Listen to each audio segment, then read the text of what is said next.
get it going. Let's get it going. All right, all right. Now we can start. You already know what time it is, y'all. Welcome, welcome, welcome. Yeah.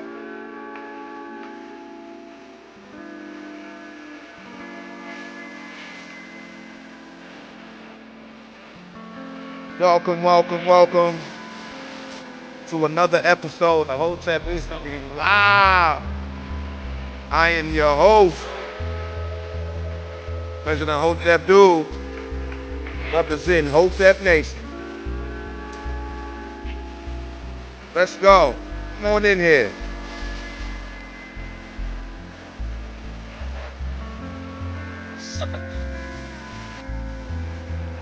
Mhm.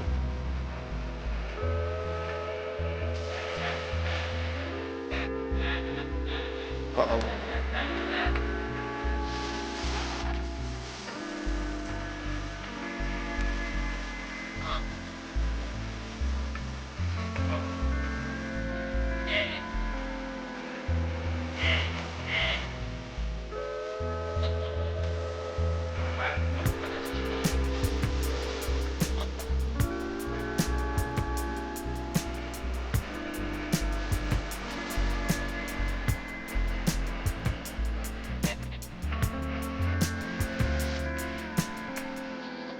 Yes, yes.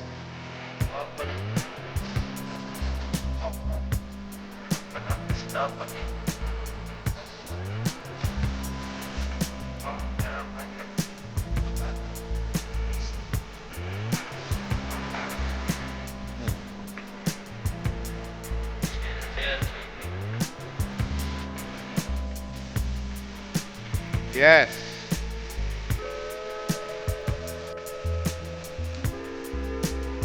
I hope you guys had a great day. You know?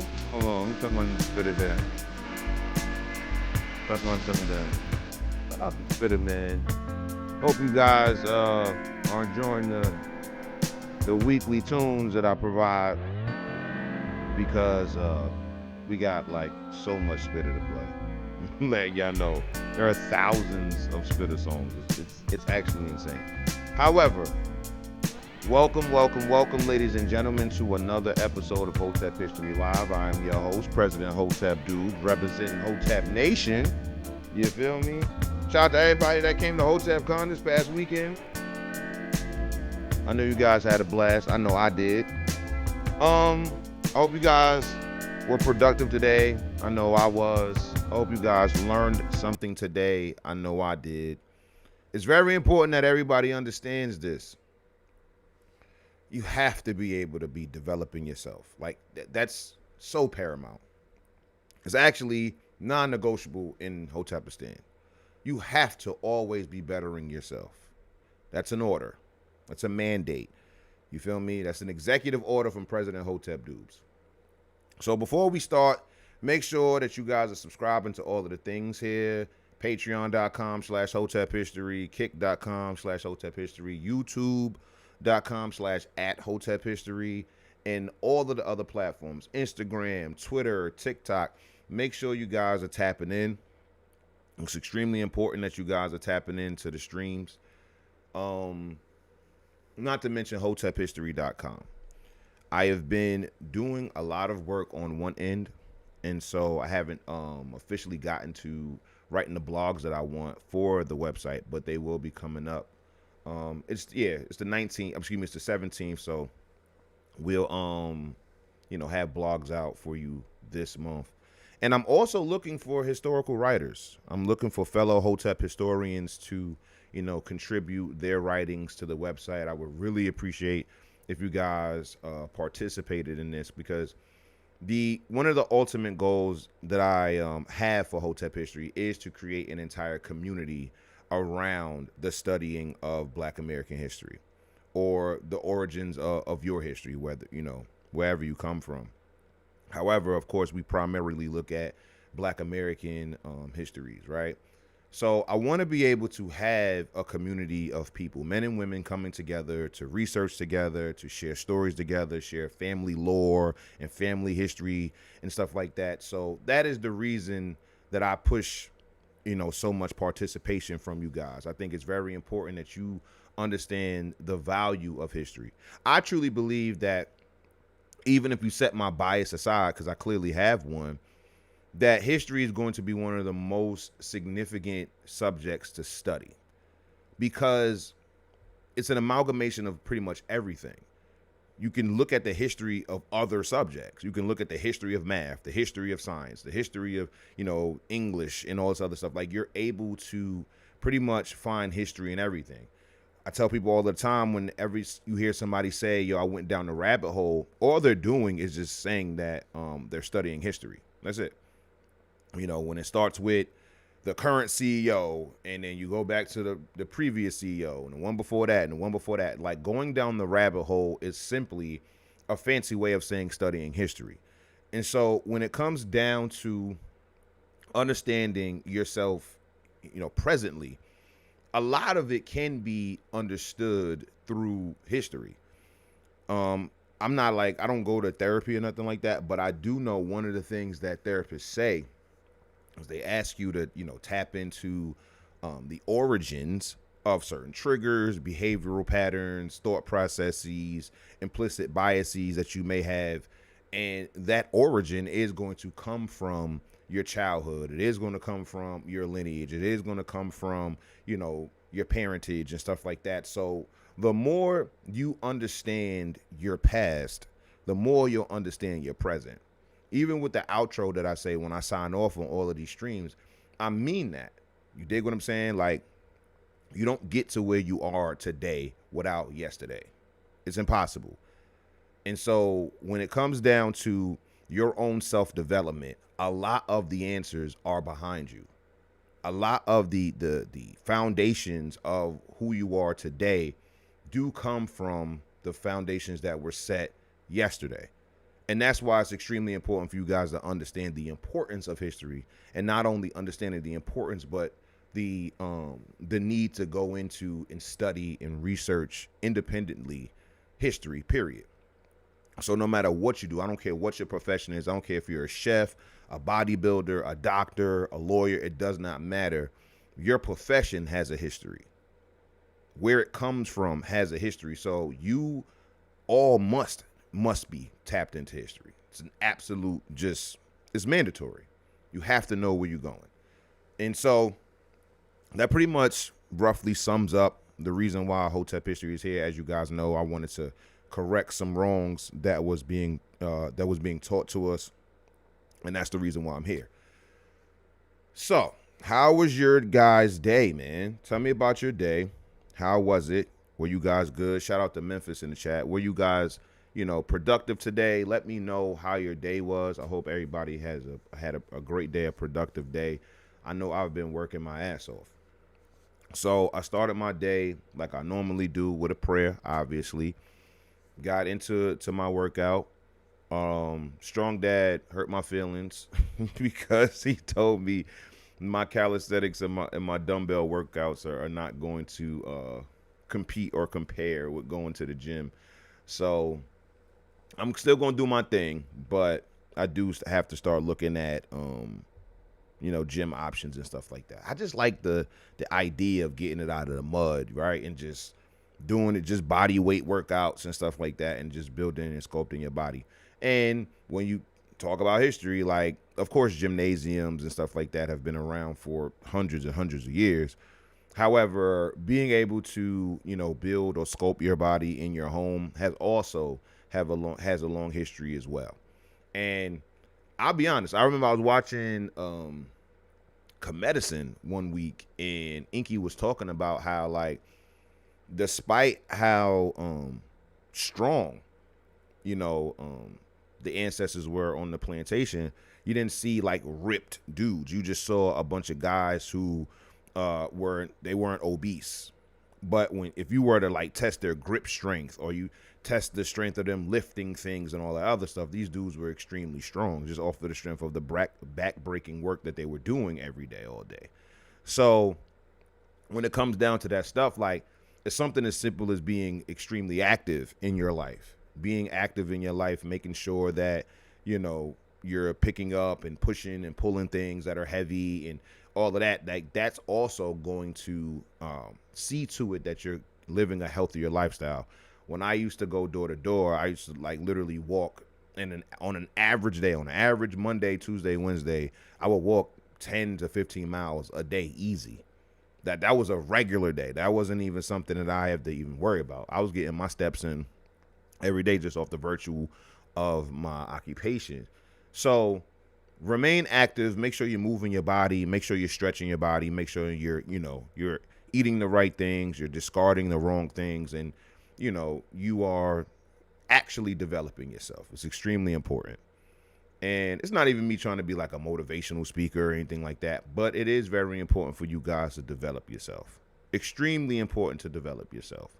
And I wanted to, give you guys those little bits of encouragement at the start of each show, just to let you know that I'm rocking with you and I'm rooting for you, especially since you're watching my show and you are obviously rooting for me. So tonight's episode, I know that there are going to be people that think this is going to be one of those salacious streams where I'm about to go on these crazy anti-Jewish rants and all of that. That's not what it's about. So I'm gonna disappoint all of y'all off the rip. I'm not gonna lie. You know what I'm saying? I'm not gonna lie about anything. However, you're not going to see me being like, it's the Jews. Like, I think that we got to get past that. Not to say that you shouldn't be skeptical of everything that's going on around you, but it's weird to me, especially as a Black American man, that you're going to paint this, broad stroke or broad brush, paint with a broad brush about all Jewish people. I think it's weird. And let it be known, I watched all of the documentaries, okay? I'm not going to name them here, but all of them 6, 7, 8-hour documentaries, I've watched them all. I researched them all. There's a lot of truth to it. There's a lot of fabrication and lies to it. And so it's nothing that I'm not aware of. So all of you guys that's going to be like beating down my DMs trying to let me know what's the truth about World War II and all of that stuff, bro, save yourself the trouble. I've read the books. I've watched the documentaries. I know who Ernst Zundel is. Like, trust me, bro. Like, I've done it. I've done it all throughout my 20s. I've did it. I've done it. However, what doesn't get talked about a lot is the historical relationship between Black Americans and Jewish Americans. It's a very mixed bag. So you'll have instances like Booker T. Washington and Julius Rosenwald, clearly a Jewish man. Booker T. Washington and Julius Rosenwald collaborated and built about 3,000 to 5,000 black schools in the South. And then you'll also have relationships like Harold Cruz and the Communist Party and how he speaks about the relationship between Jewish Americans and Black American communists and how it's exploitive and stuff like that. And then you'll have, like, if you go into the archives like I do, you'll read in the newspaper about, Jewish merchants either exploiting Black Americans or treating them bad. And then you'll have stories of Jewish merchants, treating Black Americans well. And that's the reason why, for me, it's not going to be this overarching thing. I think that if you're going to go on those it's the Jews types of rants, I think you owe it to yourself and your audience to actually name names and actually, understand the relationship this person has with their religion, whether they're secular, Orthodox, Sephardic, Ashkenazi, et cetera, et cetera. Like, in order for you to actually bring color to what it is, because without it, it's just the rantings of a madman or a madwoman. And it's not landing the way you would like it to land. And another thing, and I'm addressing all of this stuff at the top because I'm not going to argue with anybody about this. They don't read enough, to be honest. A lot of the information that they've gotten is from screenshots and fucking documentary clips and shit like that. So it's not worth it. But when you have this whole Jewish world order conspiracy and stuff like that, you always, especially like white men, you always skip all of the white men that are like shaking hands with these guys. You skip all of the people who are in bed with these guys. You skip the fact that the United States government and all of that other stuff are agreeing to a lot of this stuff. And so for me, it's very weird that you're going to put all of this at the feet of Jewish Americans and then not white Americans.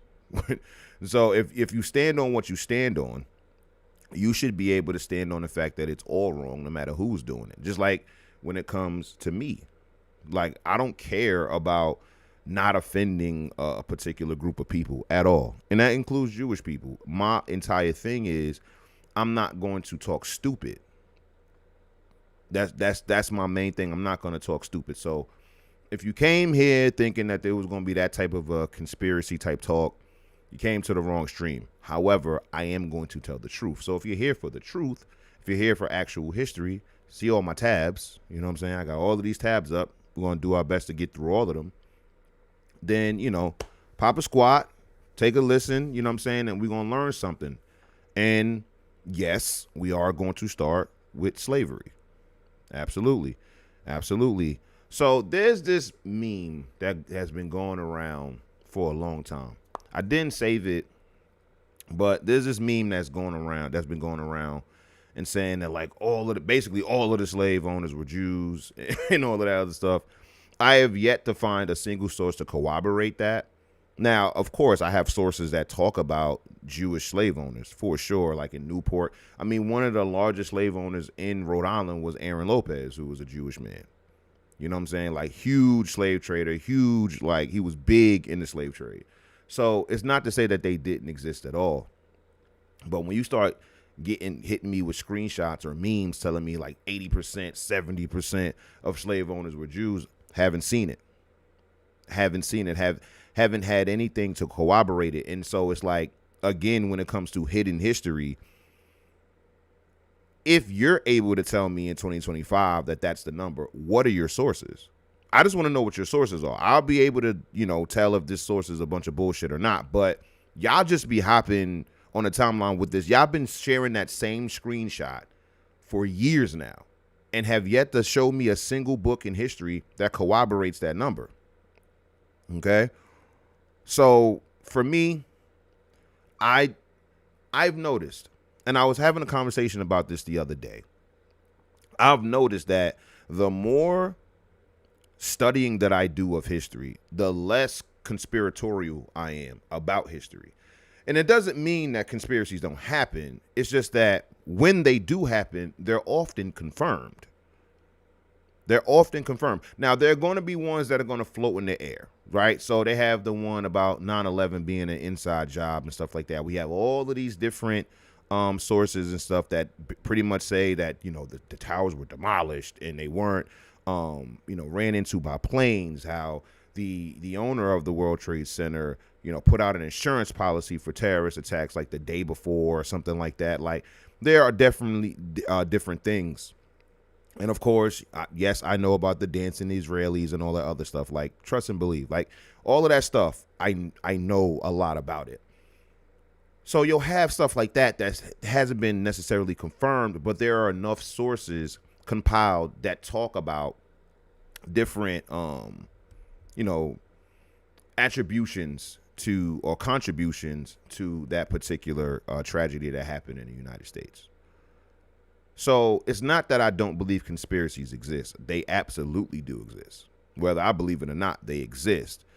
It's just that when people get to talking now, man, the conspiracies that get thrown out, they're often baseless.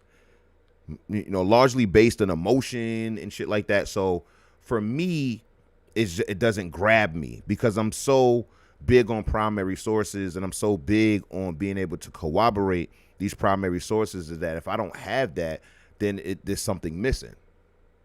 You dig? We got a bunch of primary and secondary sources that we're going to be, using tonight. And you already know I'm not against secondary sources. I'm just for primary sources. And that's just what it is. So that's my entire thing. So let's get into it. I don't have anything in the bookmarks. I already know. I was too busy with other stuff today. Let's see. All right, so we're gonna start with this. I know if you were wondering if we were gonna start, if we were gonna have this on the stream. Don't worry, we are. So the book is called The Secret Relationship Between Blacks and Jews. This was written by the Nation of Islam, Louis Farrakhan. And this was, I want to say, written in the 90s, but it's full of, like, they cite plenty of primary sources and stuff like that. And let's get into it. So we can go to the table of context, which I know was on content, that was on page 6. So we can go colonial South America and the Caribbean. Really not what we're focused on. Obviously, we're going to be more so focused on America. So that's where we're going to start. So let's get into it. Let's go to 70. You know what? You know what's better to do? Let's go back to 6. You know what's better to do? We just do this. One of the things as a researcher you're going to have to get acclimated or very used to using is the F tool, the find tool. I use this a lot. So all you got to do is boom. Since that's the title of it, it should be at least one other. There we go. 2 of them that are going to come up. So this one and then boom, this one. We go right to the top of the page. All right. So we're going to start here and then we're going to work our way down and, working through other stuff. I'm keeping my eye out on both chats. So shout out to, before we start, shout out to Memphis, shout out to Bert, shout out to Vincent, my guys. I already knew y'all was going to come through. You dig? So let's get into it. We're going to do a lot of reading tonight. Y'all know y'all do a lot of reading over here. Believe it. It's mandatory that we read. Here we go. It says, so the Jews arrived in North America primarily as refugees from Brazil and from the islands of the Caribbean and met a population quite different from their own. The American colonies represented a land of farmers and seaport merchants, and as late as the mid-18th century, 9/10 of the inhabitants made their living from the soil. As many as 1/3 to 1/2 of the entire Revolution-era population came from the class of indentured servants, a class whose members were primarily purged criminals of European jails. And this is what I was telling y'all before on episode 2 of Hotep History podcast. When it came down to Virginia specifically, I don't know if this was all of the colonies, but I know this was prevalent in Virginia, where they had head right systems where you could get 50 acres of land per person that you brought over to America from Europe. A lot of them are former criminals. A lot of them are people who are necessarily looking for a second chance in a new land. And that was different European immigrants of all sorts. So you'll have Jewish ones in there as well, but English, German, French, whatever it was. And so you would get 50 acres of land. If you paid for, 5 people to come over to the United States, or at the time America, the colonies of America, you would get 250 acres of land. And then those people would work on that land for a 7-year indenture. And it wasn't until 60-40 where Hugh Gwynn sued for John Punch to be a slave for life. And then after that, Anthony Johnson sued to have John Kaser as a family for life. So you have a white man first and a black man about 15 years later to sue for the same thing. All right. Let's see. The Jews, on the other hand, were the mercantile class with an entrepreneurial tradition in a worldwide network of commercial relationships. The majority of these Jews were by no means poor and destitute, huddled masses, but instead were highly skilled and savvy businessmen whose wealth on arrival far surpassed that of many of other immigrants. Quote, as almost all the early Jewish settlers in America belonged to the wealthy class, writer historian Peter Wernick He says, it was natural for them to accept the institution of slavery as they found it and to derive as much benefit from it as other affluent men. And again, this goes all the way back to what I was telling you guys. Slaves were not cheap. In no era or no century in American history were slaves cheap. At the height of slavery, at like the 1860s, right? Like that's going to be the crescendo. 1860, a slave ran the equivalent of $20,000 to $40,000 today. So when you hear of like an Aaron Lopez, right, a Jewish slave owner having hundreds, if not thousands, of slaves, you have to understand this is a lot of money. A lot of money. Most slave owners in America had 1 to 6, 1 to 9 slaves. Anything after that, you're now in the top 5 to 0.1% of slave owners, right? So the earliest Jewish settlements were right here.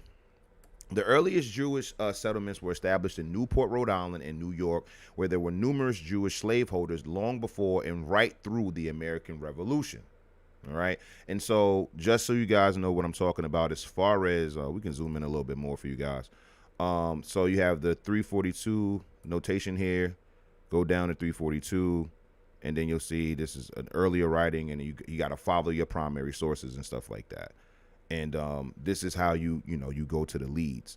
So let's just, for instance, so let's see, what's this one? Just the title of it. So what you would do is go to the Jews of Virginia from the earliest for the earliest times to the close to the 18th century. Boom. Search it on Google. And then boom. You see, I be researching. So you know the links is purple over here. You feel me? Yeah. And then you'll just go, like I said, it's a free article, and you're able to read it. And then, what is this doing here? What is that? I never asked for that.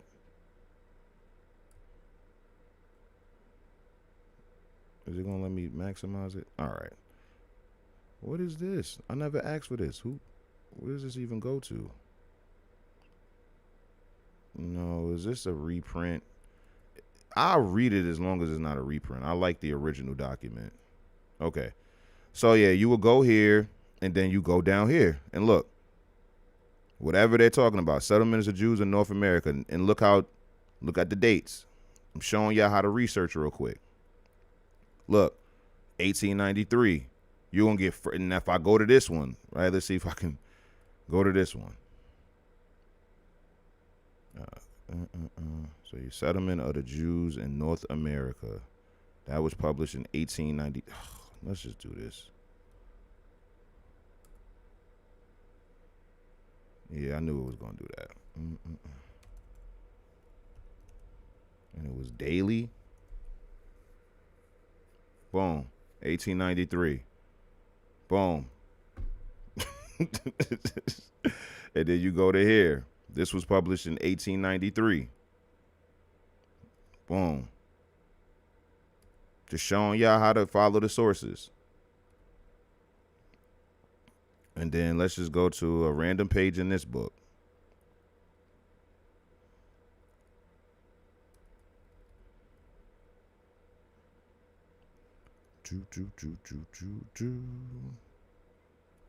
And do they have any sources? Well, they do. 1907 to 1807 to 1808, 1656. But I want to see any sources. So yeah, that's all you got to do. Follow your sources. Okay. So that's neither here nor there. I just wanted to show y'all how to do research real quick. Let's see. So, where will we at? Jews adapted to the business climate of colonial North America and operated with the same skill they had demonstrated in the island regions to the south, and accepted black slavery without question.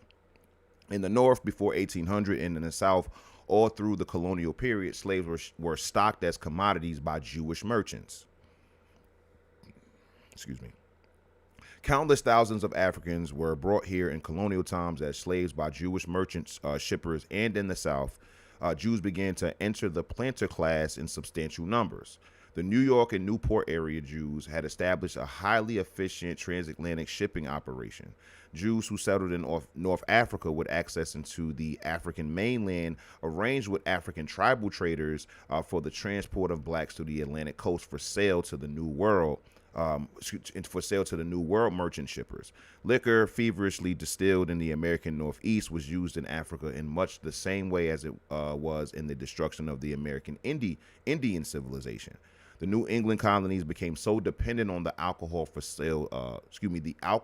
slave trade that its absence, they claimed, would have idled 2/3 of all of its ships and caused massive unemployment, crippling its economy. Wow. Their very lifeblood was slavery in the slave trade. Jewish historian Harry L. Feingold, in a fit of understatement, put it this way. Quote, the traffic in human beings by Portuguese, Dutch, French, and English was an essential ingredient of the early capital formation necessary for the development of the capitalistic system, and Jews, who are frequently found at the heart of commerce, could not have failed to contribute to the slave trade directly or indirectly. So, this is just letting it be known that Jewish merchants were definitely integral in the American slave trade. I told you guys about Aaron Lopez. You could look him up.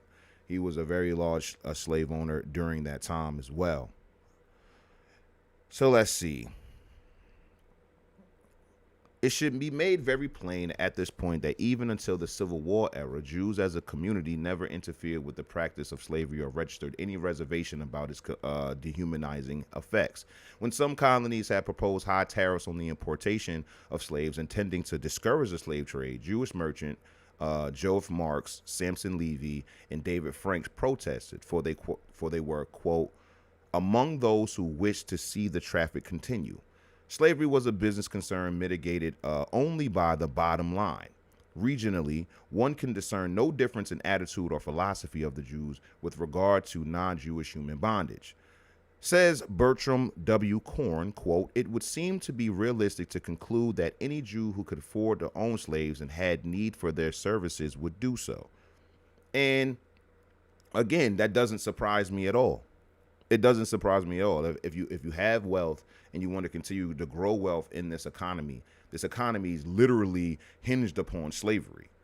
It's no different than today if we were, talking about anything commerce in regular sales, goods and services. You're going to need to be able to practice in this trade to be able to build wealth. That's how they're framing it. That's how it's framed. The eminent Dr. Marcus confirms this in his recent book, United States Jewry, 1776-1985. Quote, all throughout the 18th century into the early 19th, Jews in the North were to own black servants. In the South, the few plantations owned by Jews were tilled with slave labor. See, it says the few plantations owned by Jews. So even the book they're quoting here says that they weren't like the overwhelming majority, like a lot of the white nationalists and stuff try to say. It doesn't make it right or whatever, but it also, like I said, we're going to tell the truth here. In 1820, over 75% of all, see, here we go. This is what I'm talking about. They misconstrue the stats. Now, I can say, hey, he says in 1820, over 75% of all Jewish families in Charleston, Richmond, Savannah owned slaves employed as domestic servants. Almost 40% of all Jewish households in the United States owned one slave or more. There were no protests against slavery as such by Jews in the South, where they were always outnumbered by at least 100-1. But very few Jews anywhere in the United States protested against chattel slavery on moral grounds. See, maybe the meme that's going around is misinterpreted in this quote, where they're saying 75% of Jewish families own slaves. But that would only be significant if the Jewish population outnumbered the white or the Anglo population in the country, and we know that it didn't. So, if the truth is, based upon what Dr. Marcus says, that 75% of Jews in Charleston, Richmond, and Savannah own slaves, then I'm willing to accept that. But to say that 75% of all slave owners were Jewish is a completely different stat. It's a completely different stat. And I think that's where a lot of people get misconstrued. I tell you guys about the generational game of telephone, that you may have heard somebody say this because you didn't read it. You may have heard somebody say this, and over time you keep just changing just slightly the statement to the point now you're saying that 75% of all slave owners were Jews, which is completely false. All right. Let's see what else it has for us here. Joseph Weinberg was just as direct in his paper to conservative American rabbis. Quote, like other white men in the Caribbean and North America, some Jews were slave traders and slave holders. There were occasional attempts to restrict Jewish activity by limiting the number of slaves they could own and prohibiting the purchase of baptized slaves by Jews. But these provisions were not enforced. Like other merchants of their day, the Jews found the slave trade to be a profitable business. Some purchased Negroes to hire them out, while others worked them on their plantations. In their treatment and dealings with slaves, Jews behaved no better or no worse than other white men. At times, they beat recalcitrant slaves and had their share of black runaways. Yeah, that makes sense to me. Again, I'm not shocked by this. If I'm not shocked by black slave owners, I'm definitely not going to be shocked by Jewish slave owners. And I think the white nationalists and stuff like that, they want you to be like upset at just Jewish people when it comes to this shit. But that just doesn't make any sense.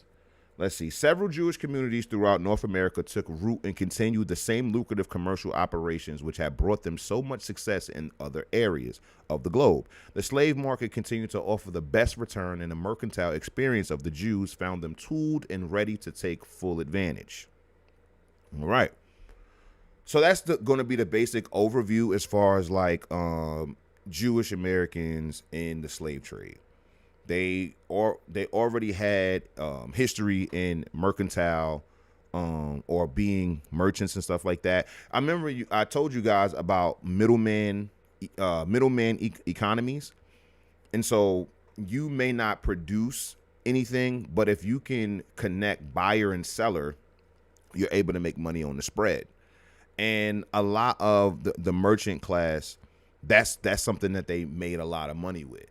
That if somebody was selling something for $100 and somebody had a budget of $175, they would bring the buyer and seller together and make the $75 on the spread. Okay. What else we got? Let's talk about New York. Okay, so it says, in May 1654, 16 ships carrying the Jews of Brazil set out for Holland. 15 reached their destination, but the 16th, carrying 23 Sephardic Jews, was blown off course. It was captured by Spanish pirates and its cargo confiscated. The vessel was sunk and the passengers held to be sold as slaves. But the pirate ship was sighted by a French bark, the St. Charles, and the prisoners were rescued. The penniless Jews were taken to New Amsterdam, the nearest port. New Amsterdam obviously being the name of New York at the time. So we're going to keep reading a little bit, and then we're going to move on to the next text. Just want to give you guys a nice visual of what pre-colonial or colonial and pre-revolution era America looked like when it comes down to the relationship between Jewish Americans and Black Americans. Since we're dealing with this in the context on the eras of slavery, we got to start with that. Okay. The humble beginnings of the greatest of the world's Jewish community, as described by Marx I. Dumont. Today, more Jews live in New York City than any other single place on the globe, including Israel. They wield immense influence, and there they first entered into North America. When the first Jews arrived in New Amsterdam, later called New York, in 1654, it was to the chagrin of Peter Stuyvesant, the appointed director of the Dutch West India Company's Western Affairs. Speaking of a ship of African slaves he had just received from Curacao, Stuyvesant said he preferred them to be, quote, the unbelieving Jews. He received from he petitioned the company's directors in Holland to exclude further Jewish colonists, but they replied that such action would, quote, be unreasonable and improper, especially in the view of big losses which this nation suffered from the conquest of Brazil and in view of the great fortune which they have invested in the company. Stuyvesant's unwelcome of those 23 Jewish refugees from Brazil has been perceived as the Jews' first encounter with American anti-Semitism. But as Arthur Hertzberg writes, quote, though Stuyvesant did use such terms as Christ killers or Christ rejectors, as he fought against letting them stay in town, his quarrel with them was primarily economic, end quote. Generous land grants and privileges were awarded to those who agreed to farm the Caribbean island frontiers to provide much needed stable crops for the western settlements. The Jews, though Ja'al de Elan, were offered a Curaçaoan settlement under those conditions, but preferred instead to raise and smuggle horses and deal with slaves. Stuyvesant, who was the former governor of Curaçao and whose jurisdiction included the Caribbean islands, was left to continue the expensive importation of European crops. So yeah, this is going to be the beginning. And one of the things that I do appreciate about this book is that they did use a lot of Jewish sources. So when it comes down to, being called an anti-Semite and stuff like that, I've been called every name in a book, so it don't really bother me. You can call me whatever the hell you want. You feel me? You chose to watch this. So when it comes down to the accusations of anti-Semitism and stuff like that, it's going to be largely easier to combat that or to Harlem Shake through that when you are citing other Jewish people. Like, that's going to be the main thing. I'm not sitting here like quoting or citing 1488 Hitler Nazi on these things. Like, they're quoting Arthur Hertzberg. They're quoting other Jewish historians and stuff like that. So trust and believe, this stuff is verified by Jewish people themselves. So again, it's not about slandering. It's not about, trying to castigate a particular group simply because of what they believe or what they look like or anything like that. It's just about telling the facts. And I love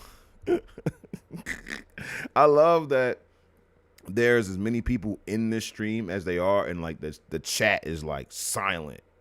I love it, yo. Oh yeah, I love y'all, yo. I got it. Let President hold it down. I got y'all. Don't even trip. Don't even trip, but I peeped it. Hold on. Let me make sure. All right. What's good, Heather? What's good? Shout out to you.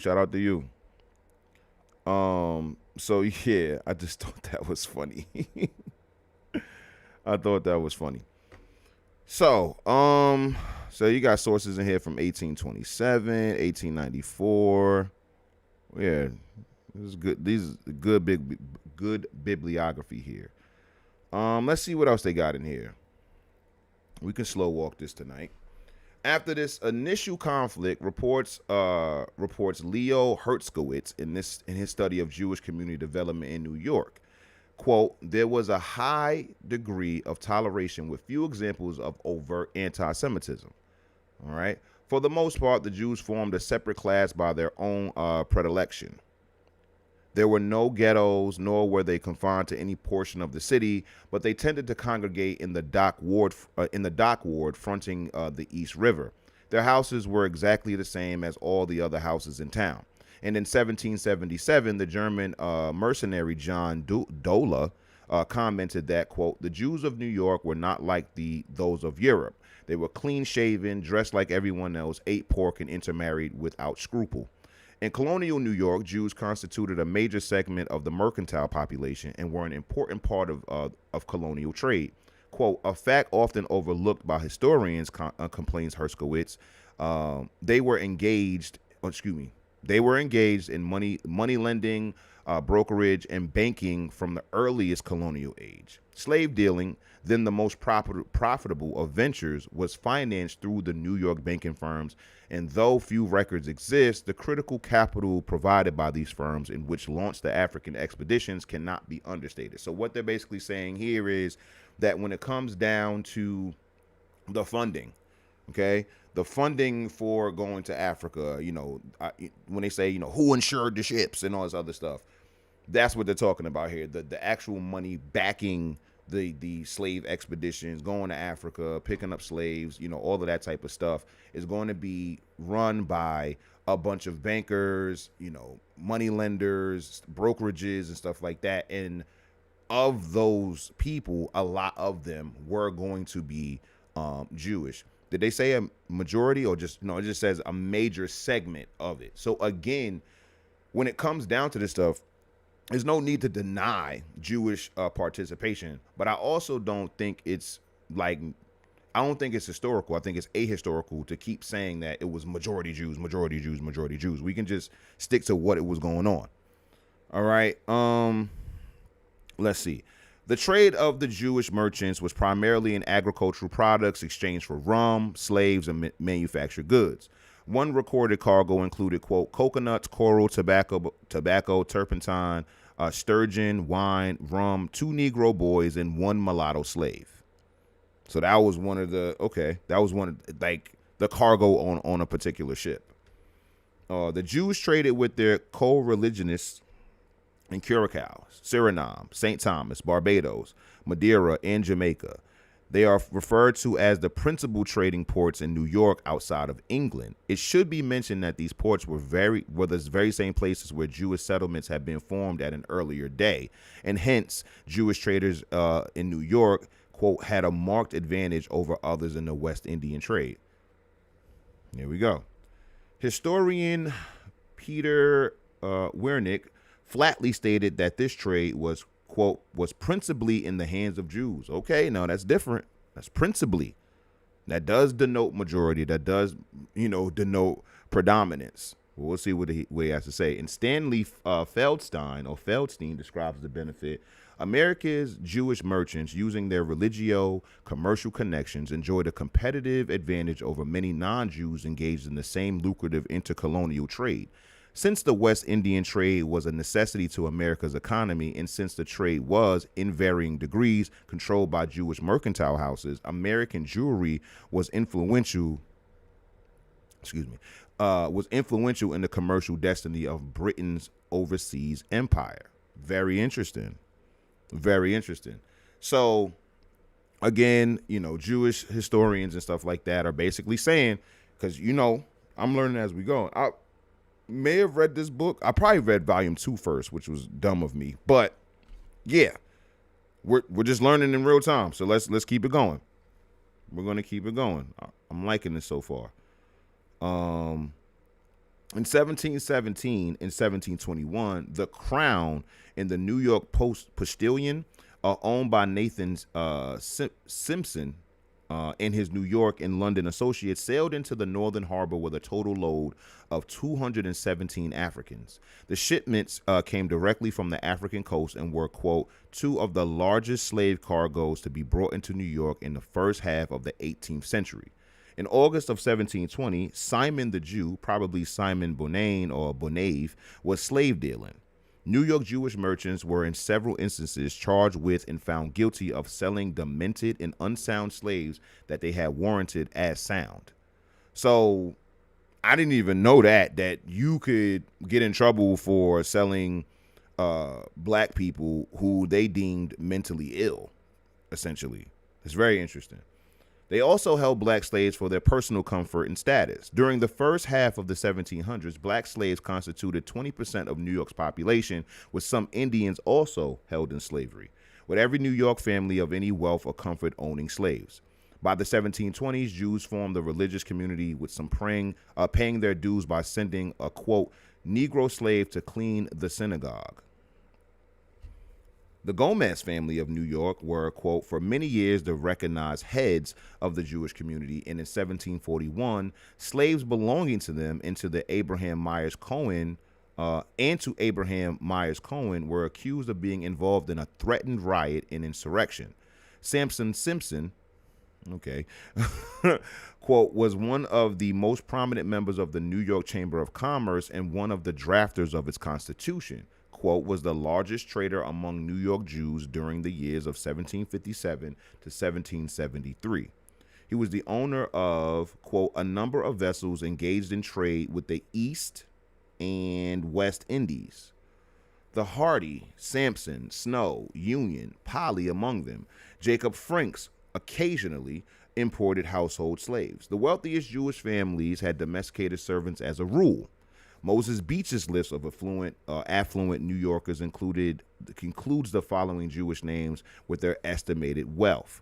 You have Samuel Abrams or Abrahams, A.L. Gomez, David Hart, Uriah Hendricks, Widow Hendricks, Mrs. Harmon, and Hyman Solomon. So can we does it go back that far? Let me see. Let me see if we can adjust. Yeah, it goes back to 1635. All right, cool. So let's go here. What year was this? It says something about 17.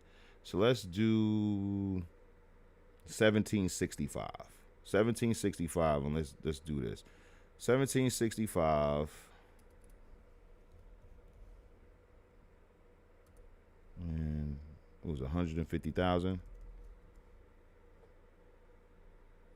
How much was that? 'Cause that seems like a lot of money. That seems like a lot of cheese, B. I'm not gonna lie to y'all.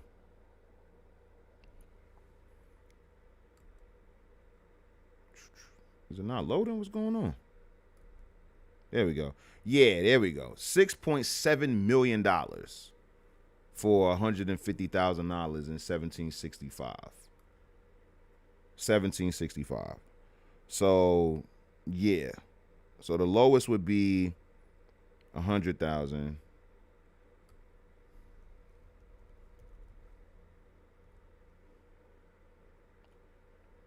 So yeah, 6.7 million adjusted for inflation with this family, roughly, because we don't know exactly what year this was.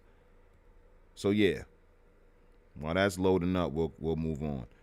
Okay, it's a bunch of names. The following Jews were known dealers, owners, shippers, and supporters of the slave trade and of the enslavement of black African citizens in early New York City. As you can see, they're all going to be Jewish last names.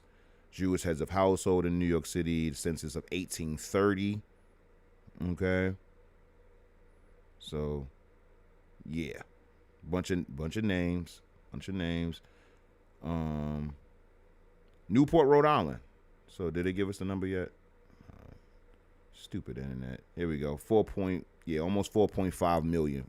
So the lowest being pretty much 4.5 million, and about the highest, because I know they had a 200. Did they have more than 200,000? I think 200,000 was the largest. Oh no, 300,000. Hold on, we got to do 300. I mean, I know it's going to be 3 times this. So what's that? Pretty much like 12, 13 million dollars. So yeah, the lowest being 4.5 and the highest being about 13 million dollars adjusted for inflation. All right, let's get back to the document. Come on now, let's load up. Don't do me bad here. I hope you guys are tapping in. We're about to be an hour in. Make sure you're reposting the stream. Make sure you guys are subscribing to Patreon. Okay, tap in. You're only going to get this, this type of stuff from Hotep History. I can tell you that. I can guarantee you. Let's load this up, baby. What's going on? What's happening with my interwebs?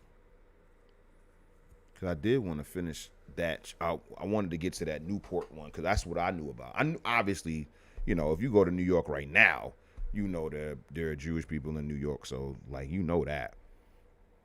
But why is this not loading? See, they about to shut me down.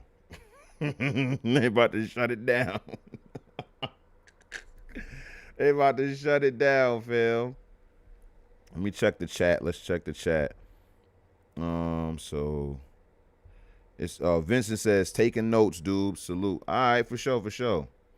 I ain't tripping. I just want to know why the internet is acting all wacky like this. This is ridiculous. We was running just fine.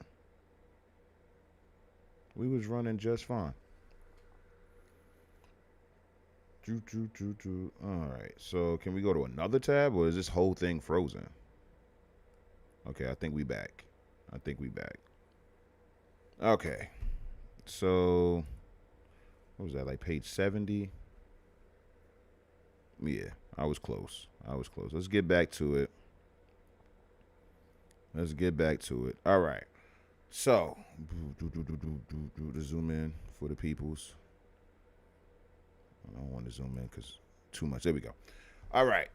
Newport, Rhode Island. Quote, the almighty dispenser of all events now beholds a government which gives to bigotry no sanction, to persecution no assistance, but generously affording to all liberty of conscience and immunities of citizenship, deeming everyone of whatever nation or tongue or language equal parts of the greater government machine.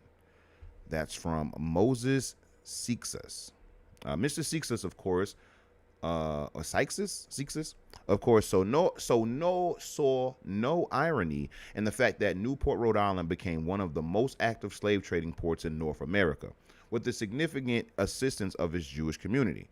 Indeed, as Jewish historians Edwin Wolfe and Maxwell Whiteman have reported, the Newport Jews, quoted, traded extensively in Negroes, and for the 30 years during which Newport was a major commercial center, Jewish traders saw their most prosperous and successful times.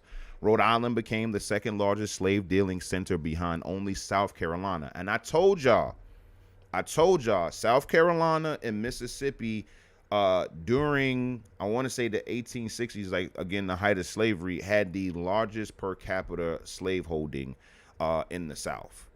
So 49% of free white Americans in Mississippi owned slaves. Almost half the white population in Mississippi owned them. And then just a little bit under that, 46% in South Carolina. So I don't know. I haven't gotten to the full bottom as to why Mississippi and South Carolina specifically. I'm pretty sure it has something to do with ports or something like that. But yeah, South Carolina and Mississippi are like top of the heap when it comes to slaveholding states and the amount of slave owners that they had, and of course the amount of slaves that they had.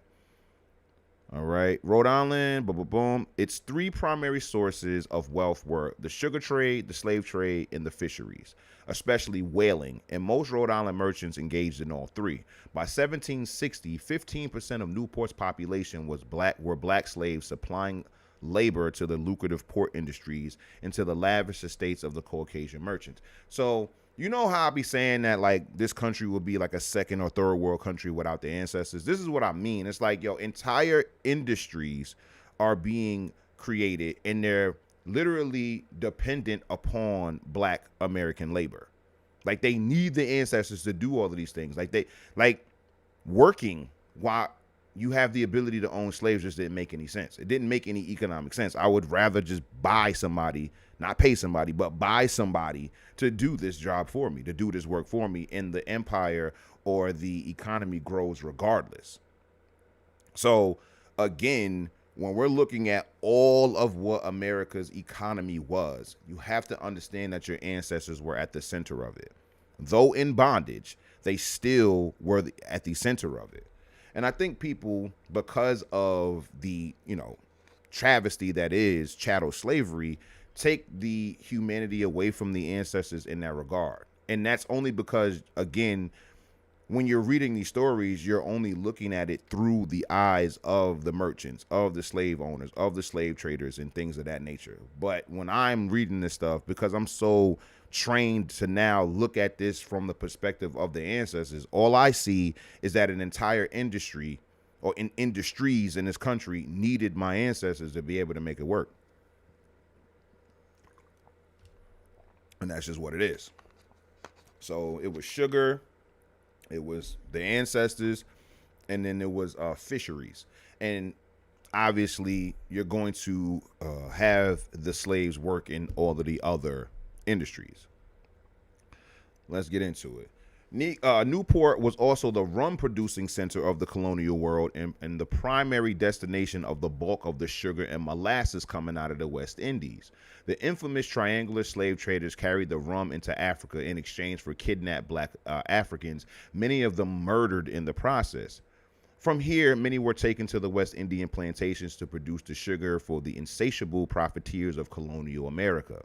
The Jewish presence in Newport dates back to 1658, with another wave arriving in 1694 on a ship with a quote, number of Jewish families of wealth and respectability on board, who settled there possibly from the Jewish stronghold of Curacao. I hope I'm saying that place right. But a new order was established in the 1750s when, quote, hundreds of wealthy Israelites, a most distinguished class of merchants, removed here from Spain, Portugal, and Jamaica, entered largely into business. Yeah. So, what is it? No, moving on. I don't even want to get into that. Let's see. Among those were the families Lopez, Rivera, Pollock, Hart, and Hayes. Dr. Henry Feingold described the Jewish pilgrims as such. Quote, the first group of 15 Jewish families who arrived in Newport from Holland in the spring of 1658 were simple folk, soap boilers, brass workers, and small merchants. They owned 17 candle-making factories related to a wholly Jewish-owned spermaceti trust. What the hell is that? What is a spermaceti trust? 22 distilleries, 4 sugar refineries for the making of rum to be used domestically and for the African trade, 5 rope walk factories, a Castile soap manufacturing combine, several furniture factories, a potash trust, and several smaller merchandising establishments. The Jews of Newport also maintained a sizable representation in the shipping and whaling industries. Huh. Okay, y'all, I'm sorry. This is going to bug me. What the hell is a spermaceti trust? Got to look that up. What does that mean? Okay, they must have spelled it wrong. The Spermaceti Trust, officially the United Company of Spermaceti Chandlers, was an American cartel formed between 1761 and 1775 by the leading manufacturers of spermaceti candles. This trust aimed to monopolize the emerging spermaceti candle industry by controlling the supply and price of spermaceti oil, setting prices for raw materials and finished candles, and preventing new competitors from entering the market. It was arguably the first energy cartel in the colonies and ultimately dissolved after the American Revolution, though the spermaceti candle industry continued to prosper until the late 19th century. Huh. Got you. Yeah, ever heard of that? I've never heard of a spermaceti candle. What do they look like?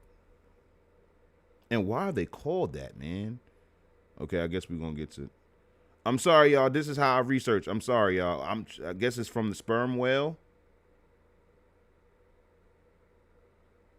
How did they get their name, Jack? Okay, the Nantucket Historical Association seems like a good source. So let's veer off real quick, and then we'll get back to the text. But I gotta know what this is. So it's just somebody giving us a lecture. No, man, I can't just get no information on it. I don't need a whole lecture on it. I'm doing a lecture right now. Energy cartel. That is so interesting. Energy cartel. The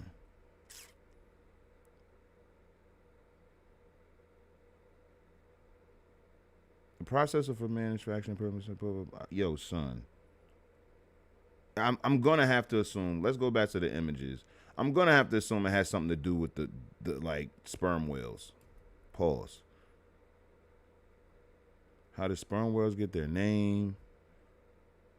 The spermaceti whale. Huh. Okay. So what they did you okay, so I'm thinking just based upon context clues here that they were using like maybe the blubber or fat from the sperm whale. Yeah, we could just go to Wiki. Wiki is simple enough, right? Was a substance found in the head cavities of the sperm whale. I knew it. Got you. Got you. Okay. Now, okay. I just wanted to make sure I wasn't tripping. Like, what the hell? Okay.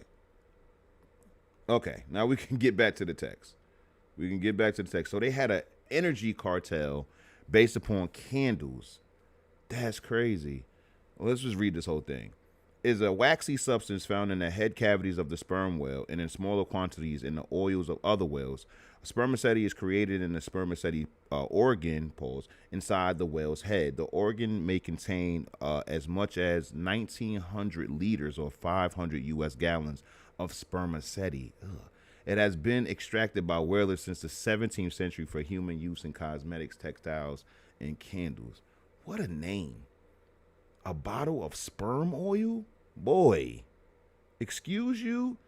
Sperm oil is a waxy liquid obtained from sperm whales. It is a clear yellowish liquid with a very faint odor. Sperm oil has a different composition from common whale oil obtained from rendered blubber. Although it is traditionally called an oil, it is technically a liquid wax. Hey, yo, fam.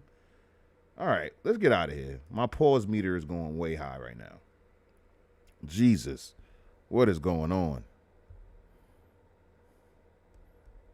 Man.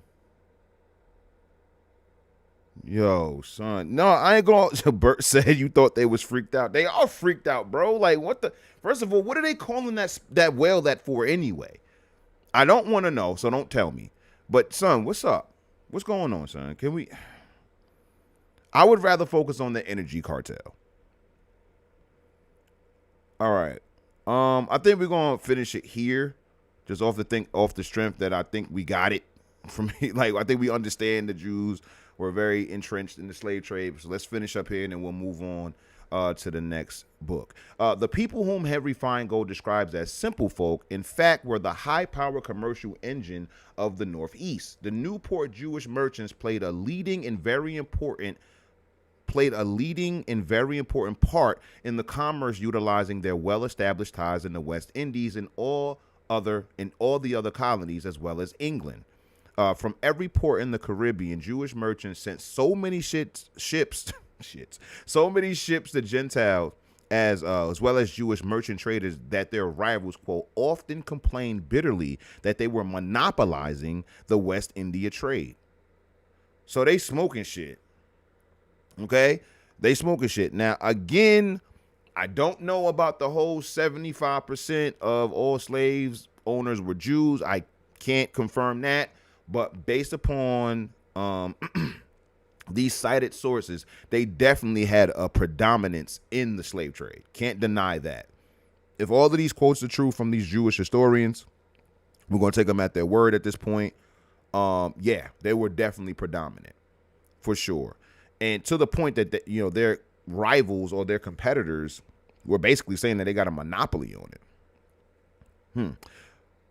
Paul's candle making, the electric utility of the colonial age was controlled by Jews and was in fact the first American business monopoly.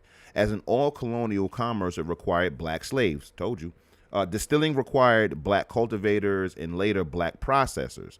The manufacturing of soap, a craft monopolized by Jews since the 14th century, required black manufacturers, most of whom were unpaid slaves of Jews.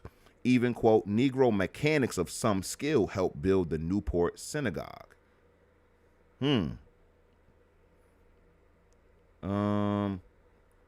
So Newport slave trade, and many Jews, if not directly implicated in the slave trade, showed passive acquiescence by engaging in trades directly tied to slavery, such as distilling, financing, and insuring, shipbuilding, and outfitting installers of bondage hardware. The Rhode Island slave trade employed 100 to 150 vessels annually, estimated by Dr. Marcus, each carrying to Jamaica 80 to 100 black men, women, and children. So again, I know they keep bringing it up, so I have to acknowledge it. There's a deep connection, obviously, between North America and the Caribbean, the West Indies, right? Going back and forth to Jamaica, all these different islands. They have a huge presence in Curacao and stuff like that. So when it comes down to traveling back and forth and stuff like that, I wonder, because I'm Black American and stuff like that, but I do wonder how the delineation or the delineators, and I mean this earnestly, I'm not trying to pick a fight or nothing like that, how they reconcile that, right? Like if you could trace your people back to Jamaica, but they were traded to America alongside your Black American ancestors, like how do you reconcile that? Are they still freedmen? Are they still Black American? Like, I want to know. Like, I know technically when it comes to the Caribbean, it's America, you feel me? Or North America or whatnot. But I want to know how the delineators reconcile this type of stuff. Because there's a heavy trade in between the West Indies and North America. It's like very clear. Feingold described how the Jews were connected. Quote, from Africa, they imported slaves, and from the West Indies, they received molasses from which they distilled rum. A key aspect of the triangular trade involved the notorious Middle Passage, the transportation of slaves from the west coast of Africa to the West Indies, and eventually directly to the colonies. See? Newport was the major colonial port for this trafficking people. So that it comes as no surprise that that colonial Rhode Island boasted a higher proportion of slaves than any other colony. Okay, and then we're going to finish it here. Nearly all Jews in Newport had Negro domestic slaves. Bartlett, Rhode Island Census 1774 shows only 2 Newport Jewish families without slaves. Wow. Some of those Jews with direct ties to slavery as slave owners and or traders were Saul Brown, a.k.a. Pardo, Isaac Eliezer, Naphtali Hart, Jacob Isaacs, Aaron Lopez, I told y'all about him, Abraham Sarzitas, Sarah Lopez, Abraham Rivera, Moses Sykes, Jacob Rodriguez Rivera, Joseph Isaacs, Simon Bonan, Amon Bonan, Dalcina Jew. His last name was just Jew. Jesus, he was bold about it. Moses Levy, Widow D. Robles, Isaac D. Marquis, and Louis Gomez. Okay. So, yeah, pretty thick in the slave trade. You know what I'm saying? You know what, Bert? You're right. I am going to ask Naeem that. It's a good question. So, I found this study. I want to say it's written by a Jewish man by the name of Abraham G. Duker. And we have black authors too. Like that first book was written by black people, but they're going to cite a lot of Jewish scholars and Jewish historians too. What's going on with this book? I'm not allowed to read it? Are they going to do me bad? They're going to do me bad. They hit me with the 0 out of 0. Let's see. This was written in 1965. I need something like that. 1965 is my cutoff, for most of my studies, because Black America got a little wacky after 65. But they do have other writings here. Reflections on Negro-Jewish relationships, the historical dimension. Ooh, let's see if we can get into that. See if we can get into that. Heather says, I don't think they knew what sperm was yet. Yo, man, I don't want to hear that, Heather. I don't.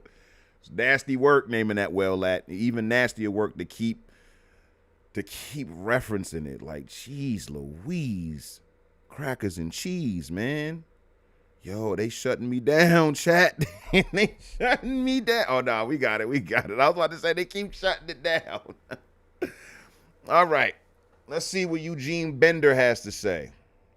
Reflections on Negro-Jewish relationships. Now, listen, in this stream, you are going to hear about complaints of Black American anti-Semitism. So we got to see how much validity is in that.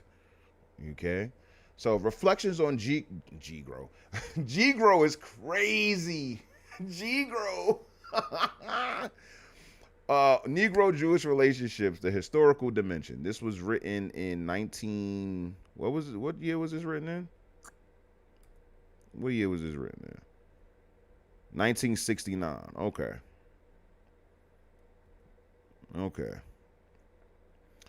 Just as society must have a scapegoat, so hatred must have a symbol. Georgia has the Negro and Harlem has the Jew. Yeah. So big part of the relationship is, from what I have seen, okay? This is just your president talking. This is just Hotep Dupes talking, right?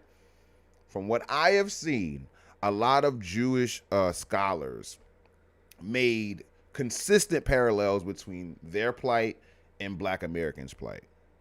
Like that was a thing for them. Like, yo, y'all treat us like niggas. Like, like y'all are treating us like the blacks.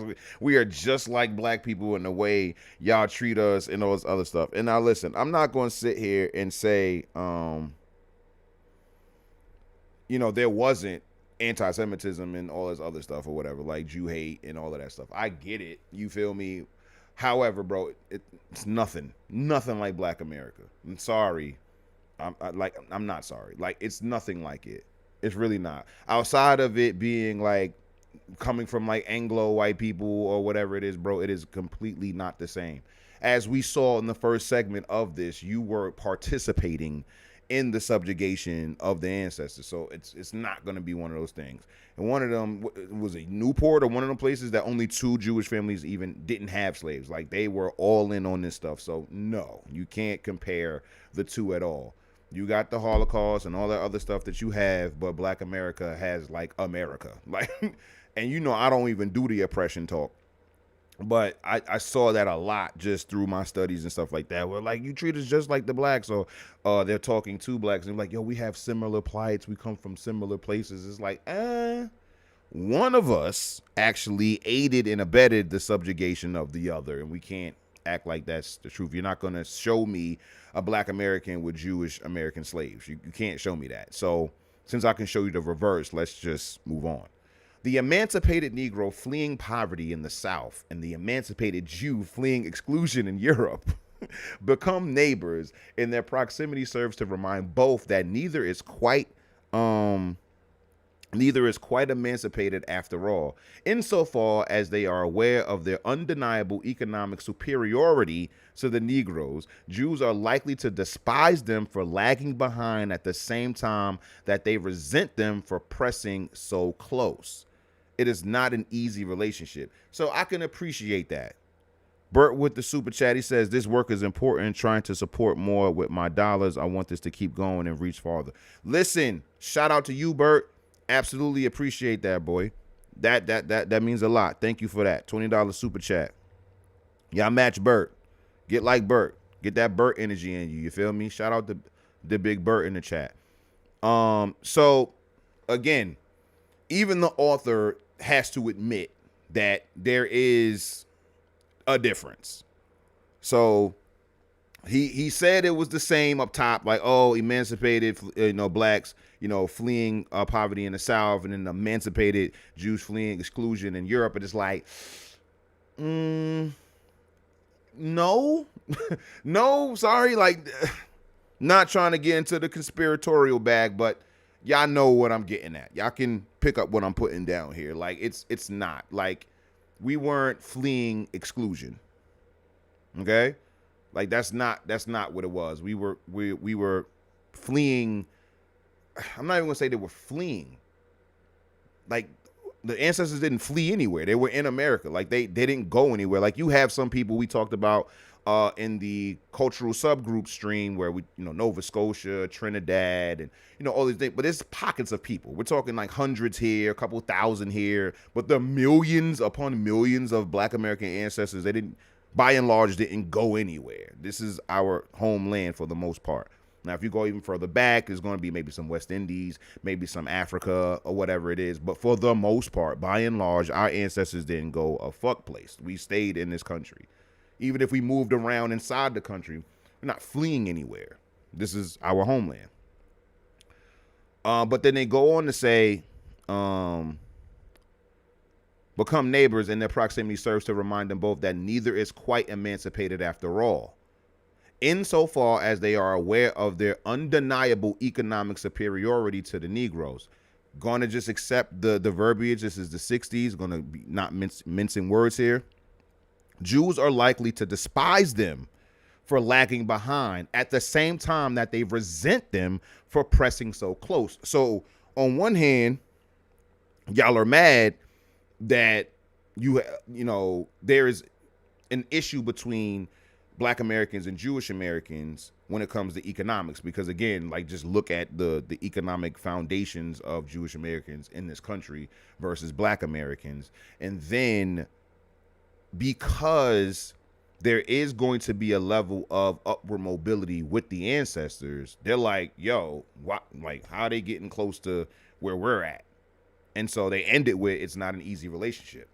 And that's going to be like pretty much the overview of this entire stream. You're not going to see one over the other. You're going to have issues, because we started this with you want to start this with allyship in certain ways, because we started this with Booker T. Washington and Julius Rosenwald, right? Being able to build thousands of schools for Black American children. Then you're also going to learn about the participation of Jewish Americans in the slave trade.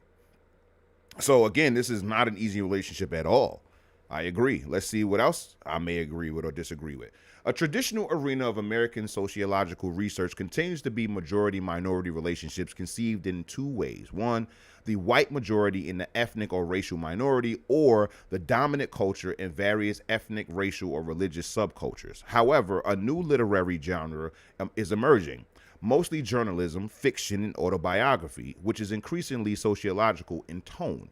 In the near future, empirical investigations stemming from prior sociological research on, quote, classical minority ethnic succession wave interactions, so typical of earlier immigration waves and the corresponding social and physical change in urban communities, can be foreseen. A refocus on the two of the nation's most significant minorities may well become a new focus for students of minority-minority relationships. Given the racial crises in American communities, it is likely that both theorists and empiricists will continue to have unique and ample opportunities to observe these minorities in sustained and often hostile contact with one another. Since the founding of this nation, Negroes and Jews have articulated their image of the American dream while calling attention to the conflicts and difficulties each group and its individual members have had in attaining it. If the American promise could remain unfulfilled for the noble redmen in their isolated reservations, and for Puerto Ricans and Mexican Americans in their urban and rural ghetto enclaves, it has been so for Jews and Negroes. With varying degrees of success and frustration, each has received a portion of the dream. Jews in ethnic religious group terms, and the Negroes in selected individual cases. In essence, it might appear that this is what dramatizes the dilemma for Negroes, since Jews as whites and Jews in their Jewishness are seen as contributing to their being barred from the Great Society. So, again, it's going to be these parallels. But even in that specific one, right? Jews in their ethnic religious group terms, and Negroes in their selected individual cases. So on one, they're talking about group for Jewish Americans, and then individual for Black Americans. So just off the dribble, it's clearly a difference there. Clearly a difference. Let's see. American Jewry's perceptions of Negroes appear to focus upon their once again reminding Jews of the latent anti-Semitism undergirding the emotions and actions of Gentile America. Though yet to be undertaken, a full-blown socio-historical study of Negro-Jewish interactions can indicate to what degree the encounters of each group with the other were played by the rules of white Anglo-Saxon culture, or to what degree these encounters reflected the unique styles and cultural behaviors of these minority groups. In other words, how authentic and positive were these relationships? Primary, secondary, official, symbolic, or how were such contexts influenced negatively by racial, religious, economic, social, and political considerations? So, one of the things, I can speak to this, because one of the things as a Black American man that you'll find, if you find yourself in these white nationalist circles online, that's going to be one of their main ways to appeal to you. That it wasn't the white man, it was the Jewish man that oppressed you. It wasn't the white man, it was the Jewish man that subjugated you, that enslaved you, and all this other stuff. And we have a quote-unquote common enemy. Listen, I don't go for it, personally, just off the strength that I know Anglos were involved. Like, Anglos are the ones who founded the country. Anglos are the ones who, set the laws, wrote the Constitution, and all this other stuff. Like, and I'm not saying the Constitution is racist. I actually believe in the Constitution. But what I'm saying is, we're not going to behave like this, unseen hand of Jewishness and all of that other stuff was like running the entire show. I'm pretty sure there were Jewish people involved, like Judah P. Benjamin. I think it was a part of the Confederacy and stuff like that.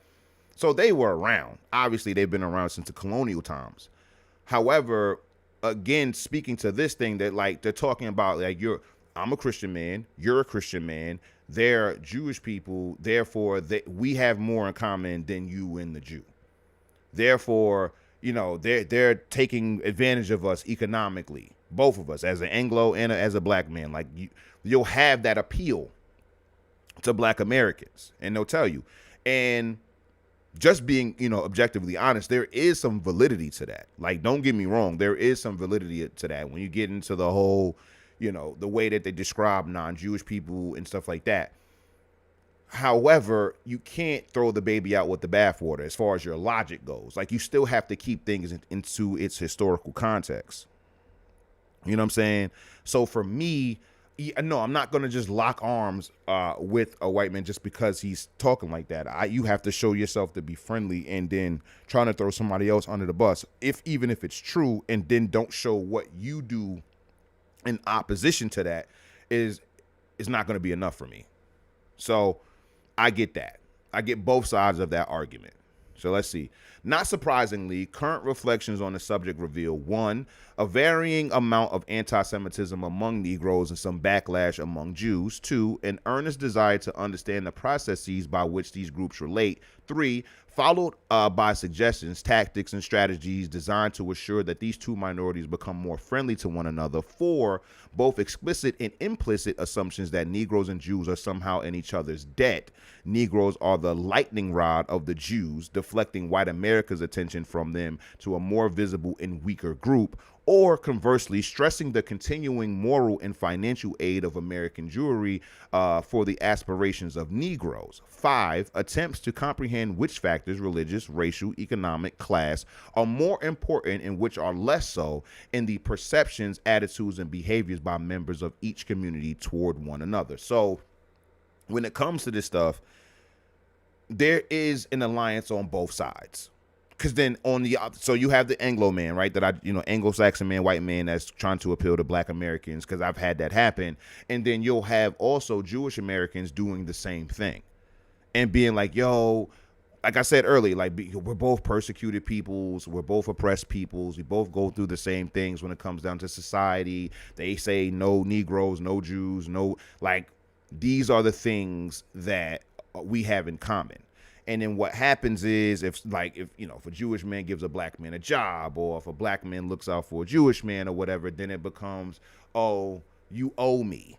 We are in this together and all this other stuff. And like, dub for that. And then they'll go on to say black Americans are anti-Semitic if they don't rock with it. And I've always been the person that's like, yo, there's no real substantial historical reference of black Americans being anti-Semitic. It's just not really in our thing. You'll have a couple people who complain about Jews and stuff like that throughout history, and we're going to get into that. But overall, there is no like inherent hate that black Americans have for Jewish people. So when they start throwing that anti-Semitic stuff, it doesn't really land in the same way that when they throw it at like white Americans or Anglo-Saxons or just non-Jewish white people and stuff like that, is because it's like we don't have a black American Hitler.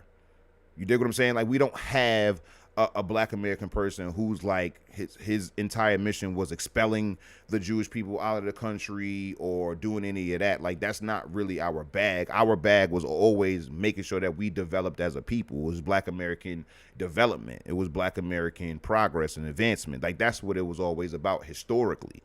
So outside of people in that vein calling out bad behavior of Jewish Americans, whether it be Jewish American store owners who are barring black people from stores or trying to make money off of Black American dollars, but don't want to hire Black Americans and stuff like that. Like, that's when you're going to see the ancestors speak out. But just off of the virtue of them being Jewish, no, we don't have any history of that. So in 2025, when somebody tries to call me anti-Semitic, it really just like, it just slides off my back because there's no historical relevance for it. Like, Anglos, they have to deal with Adolf. Like, they have to deal with that in their history. We don't have an Adolf Hitler in our history as far as Black Americans are concerned.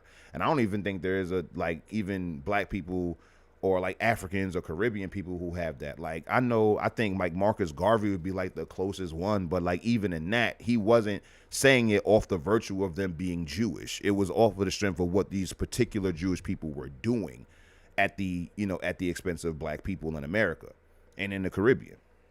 And that's just what it is. And that's the reason why I tell y'all to be more specific instead of just being Jews, like, name names like I did, and all of these texts that we've been reading so far. Well, this one hasn't named any names just yet, but the first one, it was plenty of names that we were naming. It wasn't just off of the virtue of these people being Jewish. You feel me? So let's get back into it. Except for occasional memoirs, recollections, and anecdotal materials, few writers have delved into a historical analysis of change and stability in these relationships. And as noted previously, there's been as yet no attempt to assess the patterns of these relationships with reference to the dynamics of American society. That this was not viewed until recently as a socio-historical problem and or societal issue is highly revealing in terms of the inferred unimportance, neutrality, or even positive results stemming from these interactions. And it may also indicate, in a non-pejorative sense, certain sociological insensitivities. It may prove useful to employ a chronological framework within which such interactions may be viewed. 1, the period including the Civil War and prior to 1880. 2, post-1880, covering the mass immigration of East European Jewry, wherein Jews began to form first and second generation urban enclaves in which problems arose around the tensions of contiguous ghetto populations encountering each other through successive periods of affluence in the Great Depression. 3, the post-Depression era, World War II and its aftermath, in which immigration of the Southern Negro population to urban centers accelerated while second and third generation Jewry migrated to the suburbs. And 4, the contemporary post-1960 period, in which the ramifications of the civil rights movement and white racism appear to have exacerbated these relationships. So, again, we're never going to say that we're the same. Okay, we're not the same. We're just simply not. But this author is basically saying, we would really want you to tap into this, like really look into the history of this stuff.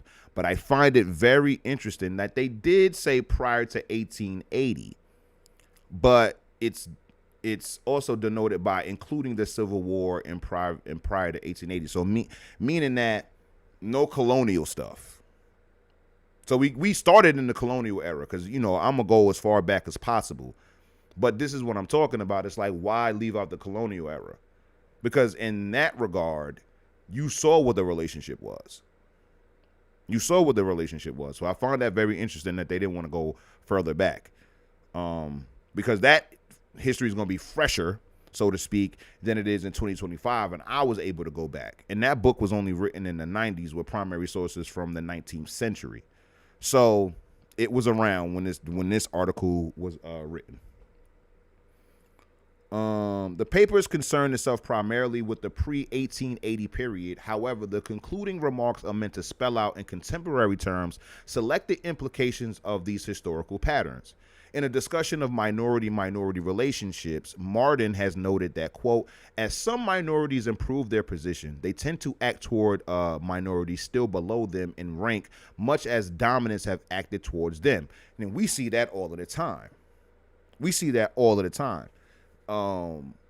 And it's no different for the Jewish and Black American relationship. So while you may have had a rough time in this country, the minute you were able to get a leg up, you then turned around and being like, well, what the fuck is, stopping you from getting a leg up and all this other shit? And it's like, well, you got a leg up off of my back.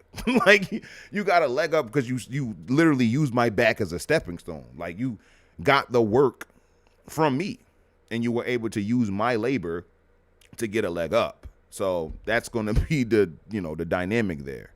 You feel me? Let's see. And we'll get to the chat in just a second. This phenomenon is accounted for in two ways. One, a function of the process of becoming Americanized by taking on the normative behavior of the dominant group. And two, it is interpretable in the terms of the insecure, marginal position which such groups occupy. Okay, I mean, I get all of that. There was a situation where, like, anglicizing your last name and stuff like that, to where now instead of it being like Steinberg, it'd just be Stein, or instead of it, like, a lot of Jewish entertainers and stuff like that changed their last name. Like Jon Stewart, famous for like The Daily Show or something like that. His last name is like extremely Jewish, but he just shortened it or changed it to Stewart to anglicize his last name. They have like an entire term for this. I think they're called like crypto Jews or something like that, to where they're doing their best to assimilate into Western society and stuff like that.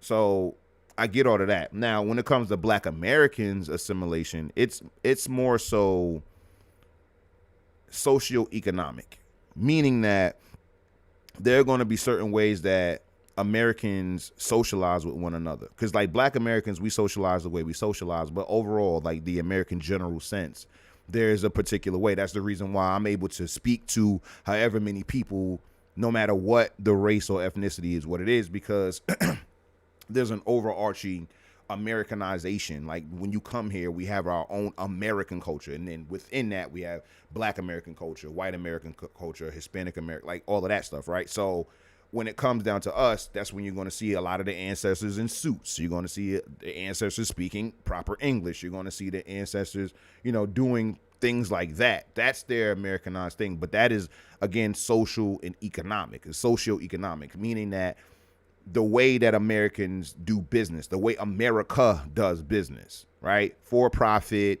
capitalistic, being able to, own property, private property and stuff like that. Like, that is what we're going to essentially assimilate into. It's not about being white. It was about being able to play the game, which is America. And I was telling the guys this in Hotep Con. Like, foreigners come to this country and they look at our country like a lick.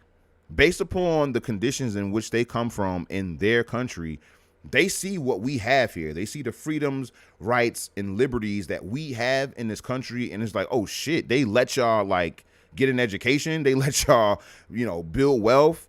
They don't fucking like, based upon your last name or the place that you were born, forever like relegate you to the slums of that country and stuff like that. Like, that's still happening. Caste systems and shit like that are still happening. There's like, Jay-Z can exist. Like, somebody who grew up in the projects can end up being a billionaire by the time they're in their 40s and 50s if they play the game. And foreigners see that. Immigrants come here based upon that game and that game alone. It's like, yo, dog, America is a lick, bro. All you got to do to really blow up here is go to school, get a degree in what America deems high value, whether it be law, medicine, STEM, anything like that, and anything that's high paying, finance, and then succeed in those areas scholastically or academically, and then go out into the society and get a job in that field. And you starting off with high 5, low 6-figure jobs immediately. That's your entry pay. And if you work that job for a decade, you should be up at $250,000, $300,000, $500,000 a year. So just a small window, like 15, 20 years of your life, you start as a kid, and then 20 years time, you're making high 6 figures, coming from a country that was never going to be a reality for you, no matter how hard you work. It's 100% worth the sacrifice. And that's why you'll see industrious, ambitious Americans, black, white, or whatever, telling you like, yo, dog, like you can just lock in. This country is a lick for real. And it should be the biggest lick for Americans first and foremost, not people coming from foreign lands. And that's the reason why I go hard when I be talking to my contemporaries and they telling me about the white man won't let me and all this other shit. It's like, bro, I ain't trying to hear that shit, bro. We are literally in the best country in the world as far as economic growth, going up that economic ladder. And I promise you, that doesn't mean because this is the best country that it's going to be easy. But in comparison, it is going to be much easier in this country than in a lot others.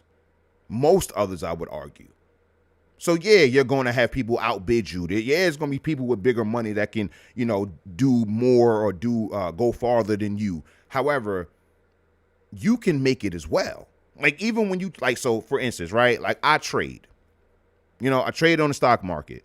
There are men or firms who are making millions, if not billions of dollars in one trade that I made hundreds of dollars in. So they get the biggest share, the lion's share of it because of how much money that they have. But the money that I'm getting is able to change my life. I'm not going to worry about the billions of dollars that are able to be made, by a firm or nothing like that. I don't have a firm on Wall Street. So there's nothing for me to worry about. And that's true for any industry. There are people who literally own hospitals and their own practices and stuff like that. But if I'm a dope ass doctor inside the hospital and I'm making my 6-figure, salary, I can then use that 6-figure salary to invest in other things. I can tinker away to revolutionize my industry. I can do so many different things. So while, there's somebody who's making, tens of millions of dollars a month or tens of millions of dollars a year in the same hospital, I'm making what I'm making and I'm able to make that work for me. And that's, again, how a lot of immigrants look at this country. All right. So let's see. Hence, Martin's hypothesis may well serve as a key concept in the ensuing discussion. Quote, minorities in intermediary or insecure status tend to act toward the minorities below them in status in the manner of a dominant. We talked about that. Several factors mitigated against any sustained contact between Negroes and Jews in the first 3 quarters of the 19th century. Several factors mitigated against any sustained contact between Negroes and Jews in the first 3 quarters of the 19th century. See, I don't like that wording because we saw what the contact was between Negroes and Jews in America. Let's just keep it 100 now. Let's just keep it a hundo. Anyway, before the beginning of the mass exodus from Russia and Poland, there were less than 250,000 Jews in the United States. No Jewish and Negro ghettos existed contiguously. All right, a precondition necessary for friendly contact and or sources of friction. Indeed, one might imagine that there was very little secondary or associational contact or voluntary cooperation among respective institutions of these minority groups. This, of course, would include societies of free Negroes residing in the North and the South. It is also worth noting that Jews did not form a single unified community wherever they lived. This held true for the larger Eastern Seaboard communities and for smaller towns in the hinterlands. Families with roots in Germany, the earliest Sephardic arrivals, and the sprinkling of Jews from Poland generally found themselves confined to institutions, friendships, and subculture patterns transplanted from their ancestral homes. The result was, as Oscar Handlin observes, that Jews did not stand entirely apart as a solid group separate from the Americans. Similar to Germans, Scandinavian Lutherans, and Irish Catholics, they appeared merely to maintain their distinctive heritage while sharing the rights and obligations of other Americans within free society. See, again, I understand what they're talking about here, but again, they had synagogues. And again, they did have Jewish communities dating back hundreds of years before the 19th century. So this is what I'm saying. I find it very peculiar that this particular study, whoever wrote it, I think it was like Eugene something or whatever it was, they're harping on the 19th century. And we saw that this goes back at the very least to the 17th century, 1600s. So when you're talking about the sources that we read previously, when we're talking about the first arrivals of Jewish Americans or Jewish people to America in the 17th century in New York and Rhode Island, yeah, they 100% live separately. Now, of course, they're specifically talking about the 19th century, you feel me? And I get all of that, but the way they're framing it is like it was, yes, it was, let's just say less than 250,000 Jews or whatever. But then at the same time, a lot of those Jews in any particular area did 100% live amongst themselves. You're not going to tell me or convince me that they scattered themselves across these different places. That just doesn't make any sense. It doesn't make any sense. All right. Okay. So it's 9:45, y'all. Make sure you guys are reposting the stream. Make sure you guys are subscribing to all of the things here. I want to see new subscribers and new followers after this. Just a little shout out. This topic was actually chosen by the Patreon subscribers, and I can show you guys what I mean. So I put a poll up and I asked the people, and I'm going to put another poll up as well for Friday's stream. But let's see. Where is it at? Here we go. So you can't, so yeah. So y'all can see it right here. I put a poll up. I know it's super ghetto. I would pull it up on the computer, but I don't feel like it. And so you can vote. You can vote for the next stream. You dig what I'm saying? So I'll have a poll up by tonight after I post this on Patreon. This will be on Patreon, obviously. YouTube is definitely going to mute that first however many minutes, because they mute all music because copyrights and stuff like that. But yes, you will be able to pick Friday's stream. So this topic was picked or chosen or voted for by the Patreon subscribers. So shout out to the Patreon subscribers. Make sure you get yourself a Patreon subscription. It's super dope. It's super dope. Let's check the chat. Bert says fighting. Bert says they used the Jew on both sides. That's a fact. Bert, he also says, indeed, the NAACP was such a play. Now, listen now, man. People got to understand. Jacob Schiff, right? Jacob Schiff. Who else were the founding members of NAACP? I definitely know. I know it's at least one Jewish person. All right, so we got to get some more materials. Let's get to the next one.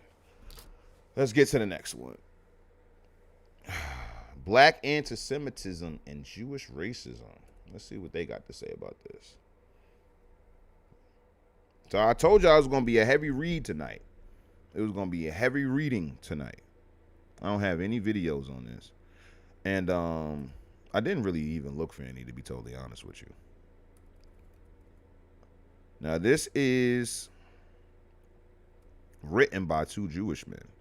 But it says, exploding the myth of black anti-Semitism. Let's see what they have to say about the peoples.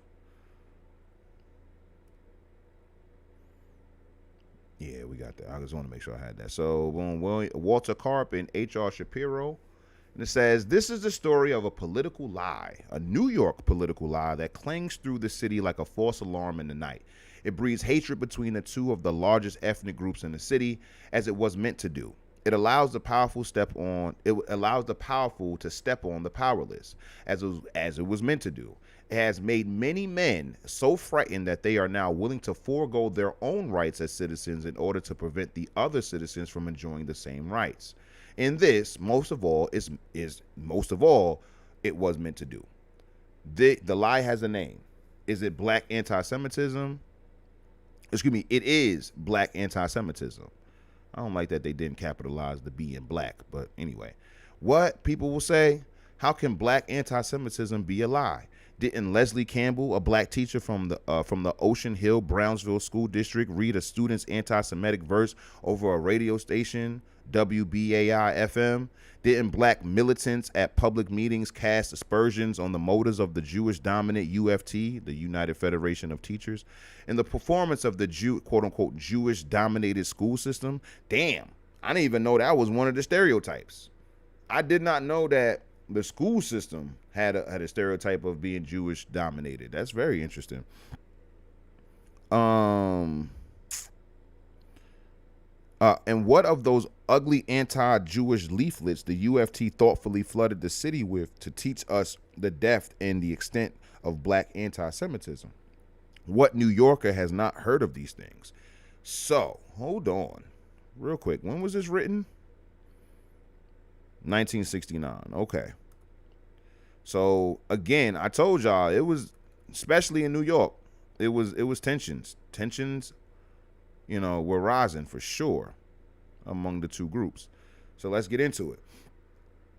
As will be seen, the above incidents pretty much sum up the case for black anti-Semitism now being made by interested parties. But the charge of black anti-Semitism does not rest on such incidents. It takes off from them and never looks back. We are told in January by a special committee on race and religious prejudice appointed by Mayor John Lindsay. Oh, damn, I may have zoomed in a little bit too much. You got to zoom out. I don't want to be. I zoomed in some more. Jeez. Okay. Mayor Lindsay. Come on, Mayor Lindsay. Last November, that, quote, an appalling amount of racial prejudice, black and white, surfaced in and about the school controversy.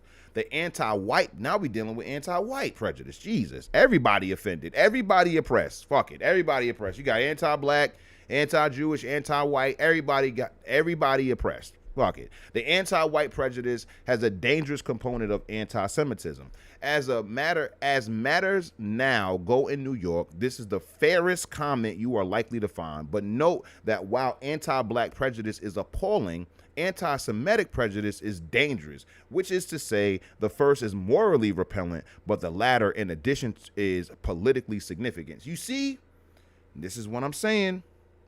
There's going to always be a favoritism among one's group.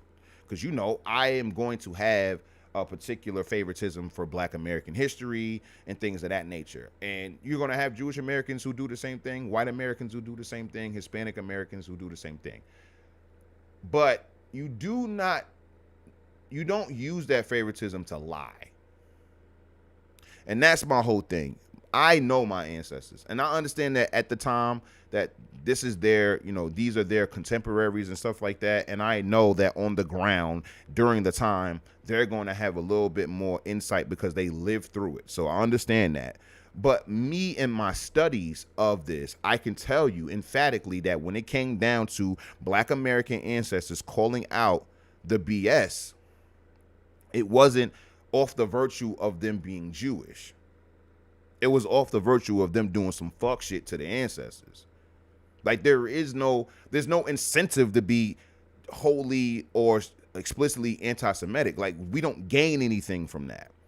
Like when you look at instances where there's something to gain from being anti-Semitic, black Americans have never been in that group. So there's no economic incentive. There's no social incentive. There's no cultural incentive. There's no political incentive. There's none of that is happening. Like you don't gain anything by being anti-Semitic, especially when you understand that these neighborhoods are right adjacent to each other. And then when you look at Brooklyn today, you can't possibly think that we're the hateful ones. It doesn't work like that.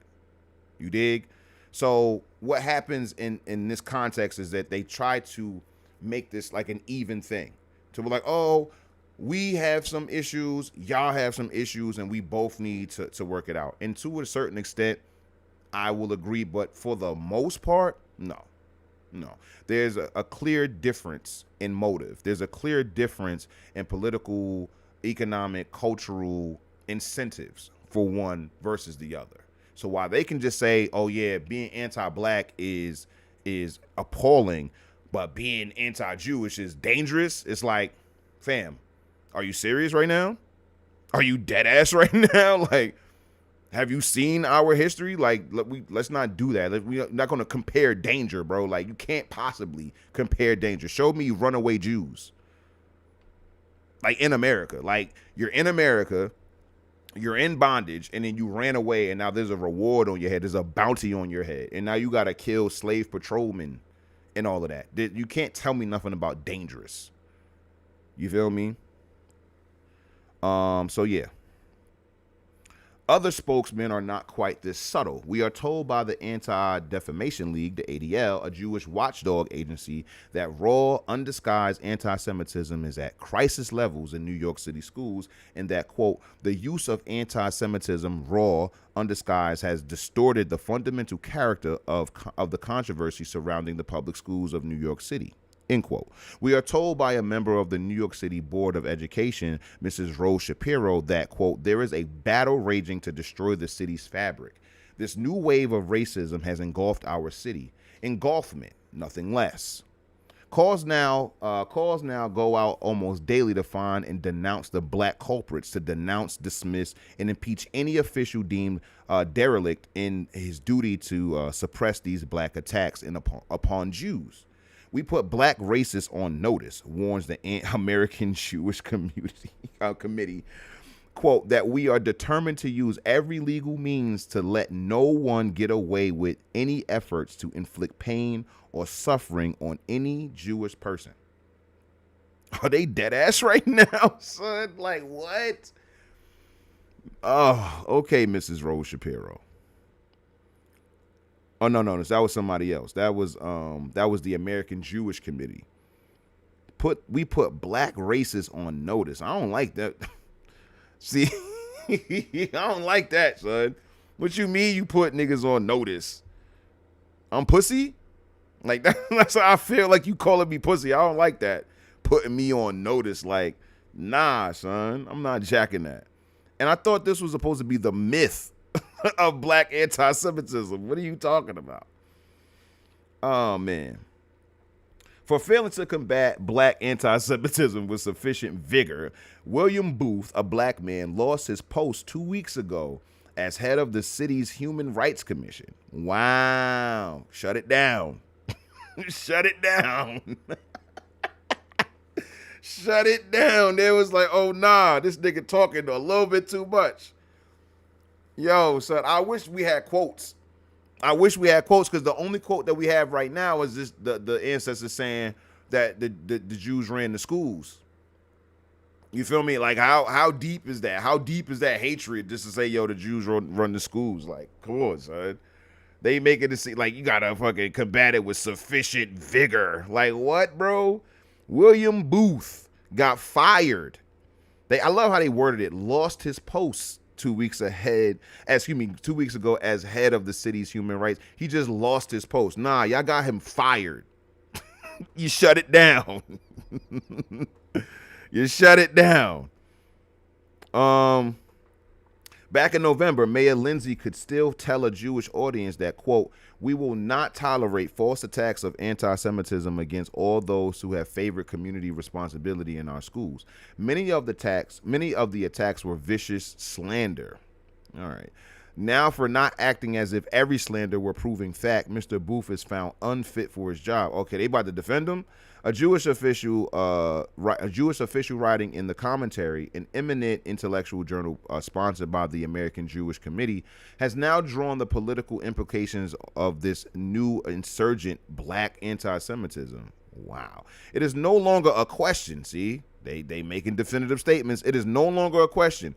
He writes in the January issue of Jews being liberal toward black aspirations. Quote, there is more clearly than ever before the legitimate and independent imperative for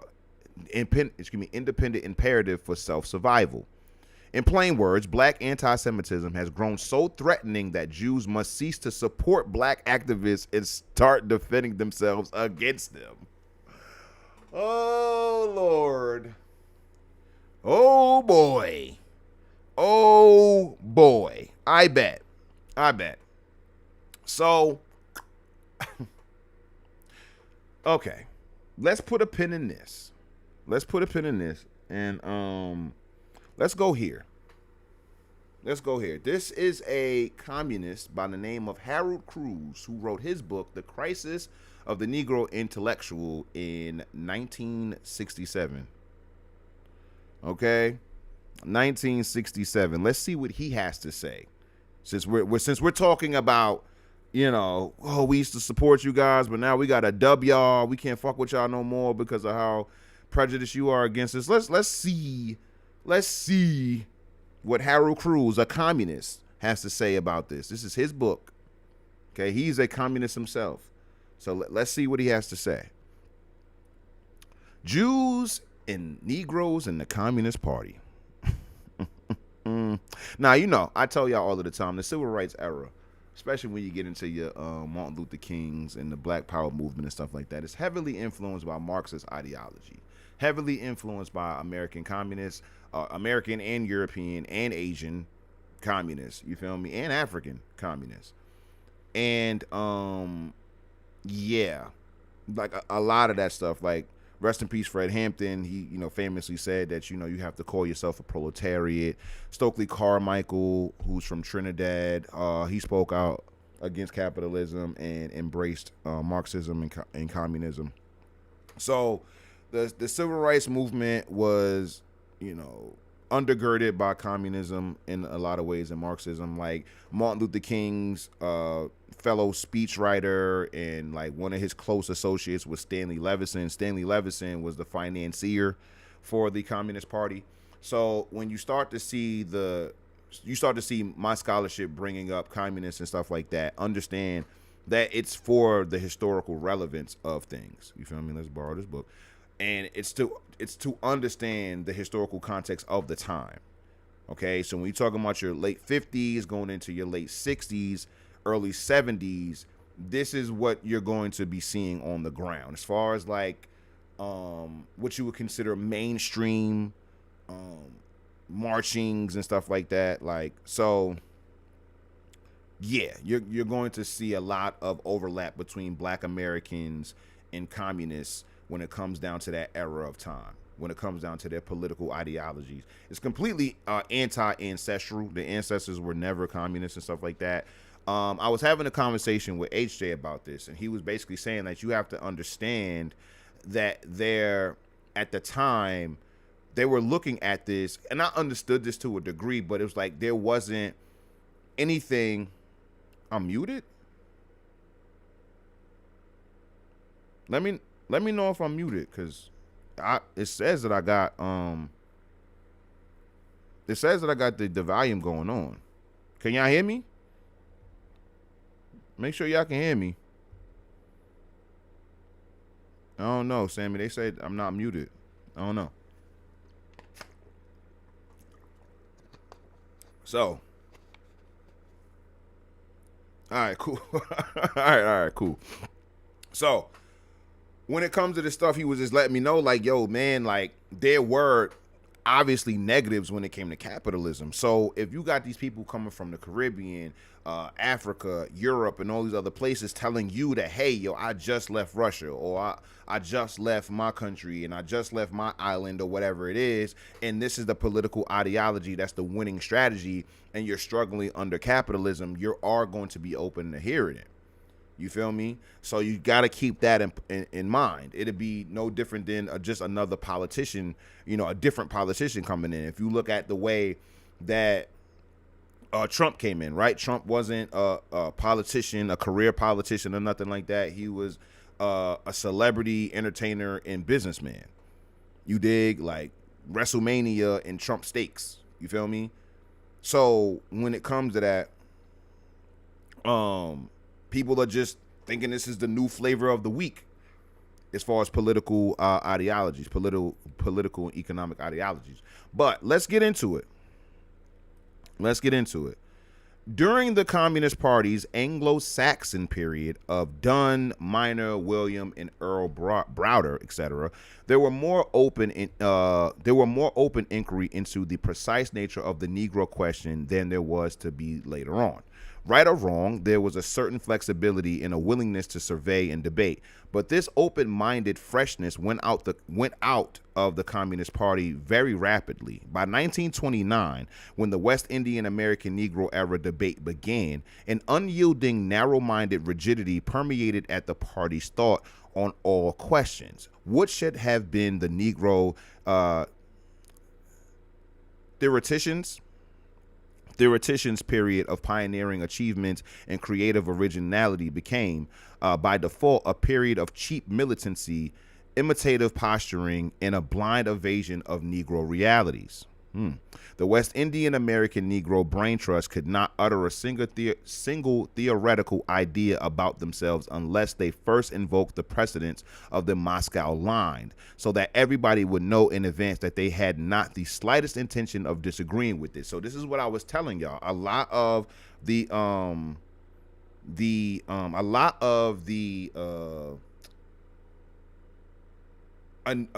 original or initial influencers of Marxism and communism were coming from the Caribbean. So, you know, you got Cyril Briggs, you got Hubert Harrison, you have CLR James, you have Claudia Jones. Like, a lot of people are coming from these islands and bringing that ideology over with them, or once they get here, adopt it, because their fight against colonial powers is much different than Black Americans. That's pretty much, that's at the nucleus of it. Their beef with colonialism is like ours was over. Yeah, we had to deal with racism and we had to battle our fights on American standards or on the American context, but like overt colonialism, no, we didn't have to deal with that, especially in the 20th century. So they come over here and being like, yo, son, based upon my ideologies or based upon my culture and where I come from, this is going to be the political or economic model that you should follow. The situation led inexorably,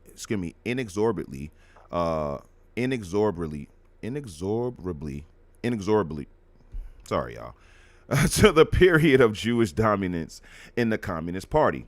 It culminated in the emergence of Herbert Aptheker. Now, listen, son, like, I learned about Herbert Aptheker. I want y'all to know, just guess in the chat, how many books do you think this Jewish man wrote about Black Americans? This man right here. As you can see, he was an American Marxist historian and political activist. And yeah, well, the screenshot already spoiled it. Sacred Soldier, he answered correctly.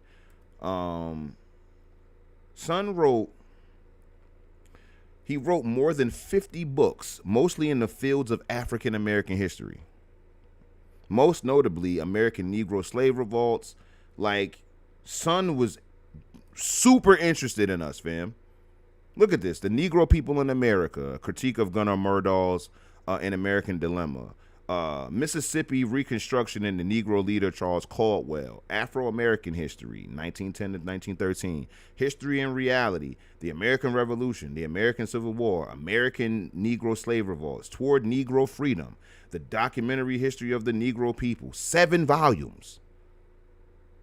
Like, and Why Not Every Man? Documentary story of the fight against slavery in the U.S. Dare We Be Free? The meaning of the attempt to outlaw the Communist Party. See? Soul of the Republic, the Negro Today. One Continual Cry. David Walker's appeal to the colored citizens of the world. Nat Turner's Slave Rebellion. Like, it's Czechoslovakia, and okay, that's whatever. But yeah, Afro-American History, the Modern Era. American Negro, like, dog, like, he was mad interested in Black Americans. Oh, word, Sacred? That's fire. He guessed right. He didn't even see it. Sammy says, ain't that the tail end of Woodrow Wilson's progressive era? Yeah, I guess. I mean, they voted for him in, what, 1913? I know he famously said that if the Negro has a problem with his vote for me, he should do something about it after he fucked over Black Americans that did vote for him. And then, of course, he famously showed A Birth of a Nation in the White House and shit like that. That, like, it's a literal KKK recruitment movie. So, yeah. Come on with the damn freezing, man. Son, is it 10 o'clock already? Heather says he's like Dr. Inky with the books. Yeah, man. It's super crazy to me how Inky is able to output. Like, his output on literature is insane. Like, he goes nuts with it. Like, I be feeling like I'm so unaccomplished based upon just upon like the lack. I got 3 books under my belt. Inky got like 300, son. Like, he be going crazy with the works. Come on. Here we go. They're trying to shut us down again. They trying to shut us down. What's going on, Miss Lisa? I'm good. I'm good. You good? They froze us again, y'all. They want me to shut it down, but we're not gonna shut it down. Cause we get into that Harold Cruz chapter.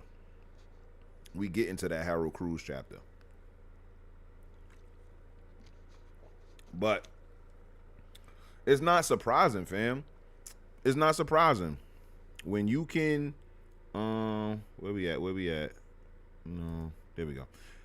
All right. Yeah, let me finish that statement. So when you can identify yourself or be able to ingratiate yourself with a person's plight based upon the things that you may have in common or the things that you see in them, and be able to, make compelling arguments for them to follow you, then of course, there's going to be some people that follow it. Because I want y'all to know, like, Black Americans overall weren't fucking communists. Like, we weren't going. We wasn't fucking with the Marxism. We wasn't fucking with the communism. But the kids, they my ancestors. But back then, they was kids. They was people in their late teens, 20s, early 30s and stuff like that. Like, if you 60 years old, like, you look at a 22-year-old as a kid, fam. Like, so when it comes to this stuff, like, it's new, it's exciting, it's something that you've never heard of. And it's bucking against the current system in which you live, which you deem to be unfair, unjust, and things like that. And of course, in many different eras, in many different ways, that's true. HJ was telling me about these capitalists basically killed a bunch of their workers for going on strike. What was that? Can y'all tell me in the chat? What was that strike where the employees went on strike? The employees went on strike, and then the capitalists killed them, like 22 of them. What was it called? Damn it, what was it called? Well, while y'all think of that, wait, hold on. Oh, yeah, Sammy says, at the end of every monologue, Inky tells us a book he wrote on the subject. That's a fact. But yeah, there was, yes, these workers went on strike, and the capitalists killed them, son. Oh, man. Somebody look it up. Somebody ask ChatGPT or something like that while I read, and then we'll look into that. All right, because we got to get to it. It's already 10:10. I did not know what time it was. You know what I'm saying? Ludlow Massacre. Thank you, Sammy. Yes, the Ludlow Massacre. Yes, that's exactly what. That's why I fuck with the chat. That's why I fuck with Sammy, son. Yes, the Ludlow Massacre. But let's get back to the book. We got to get to the book. Herbert Aptheker and other assimilated Jewish communists who assumed the mantle of spokesmanship of Negro affairs. See, they just assumed, authority basically, thus burying the Negro radical potential deeper and deeper in the slough of white intellectual paternalism. The new inner group was composed of old guard, first-generation communists from the Jewish Socialist Federation and the trade unions, plus a young wave that was to emerge as the communist intellectual and theoretical corps of the 1930s and the 1940s. The younger group, who took command of the Daily Worker, New Masses, and the Communists, these are newspapers and the publications, assumed various roles. Some remained communist Jews, Others became assimilated Jewish American communists. A few became triple threat experts on Jews, Negroes, and Gentile labor organizations, with foreign affairs thrown in for good measure. So they was running a gamut. They wanted to make sure they understood everybody. All right. There were even some who became more Negro than the Negroes. See the nonsense? Never mentioning their Jewish background. These Jewish communists were often more arrogant and paternalistic than the Anglo-Saxons, more self-righteous and intellectually supercilious. So somebody, okay, that's gonna bug me. Supercilious, right? Supercilious? Superbalicious? About their Marxist line on America than any other minority group striving for an ideal standard of radical Americanism. One wonders how it was possible for Negroes, both American and West Indians, to remain in the party and accept such demeaning subordination. Now, this is what I was telling you. This is from a black communist. Okay? He was a black communist that's saying this stuff. And look, demeaning is coming up. Self-righteousness. Intellectually supercilious. You know what I'm saying? So yeah.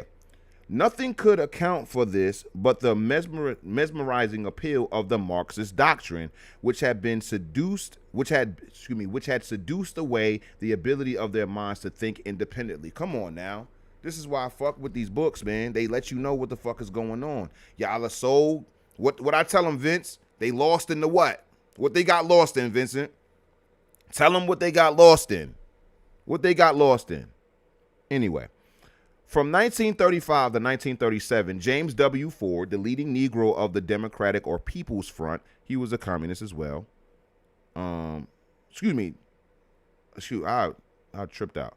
The leading Negro of the party wrote article after article on the subject of the Negro in the Democratic or People's Front. There you go, Sammy. They got lost in the pimping.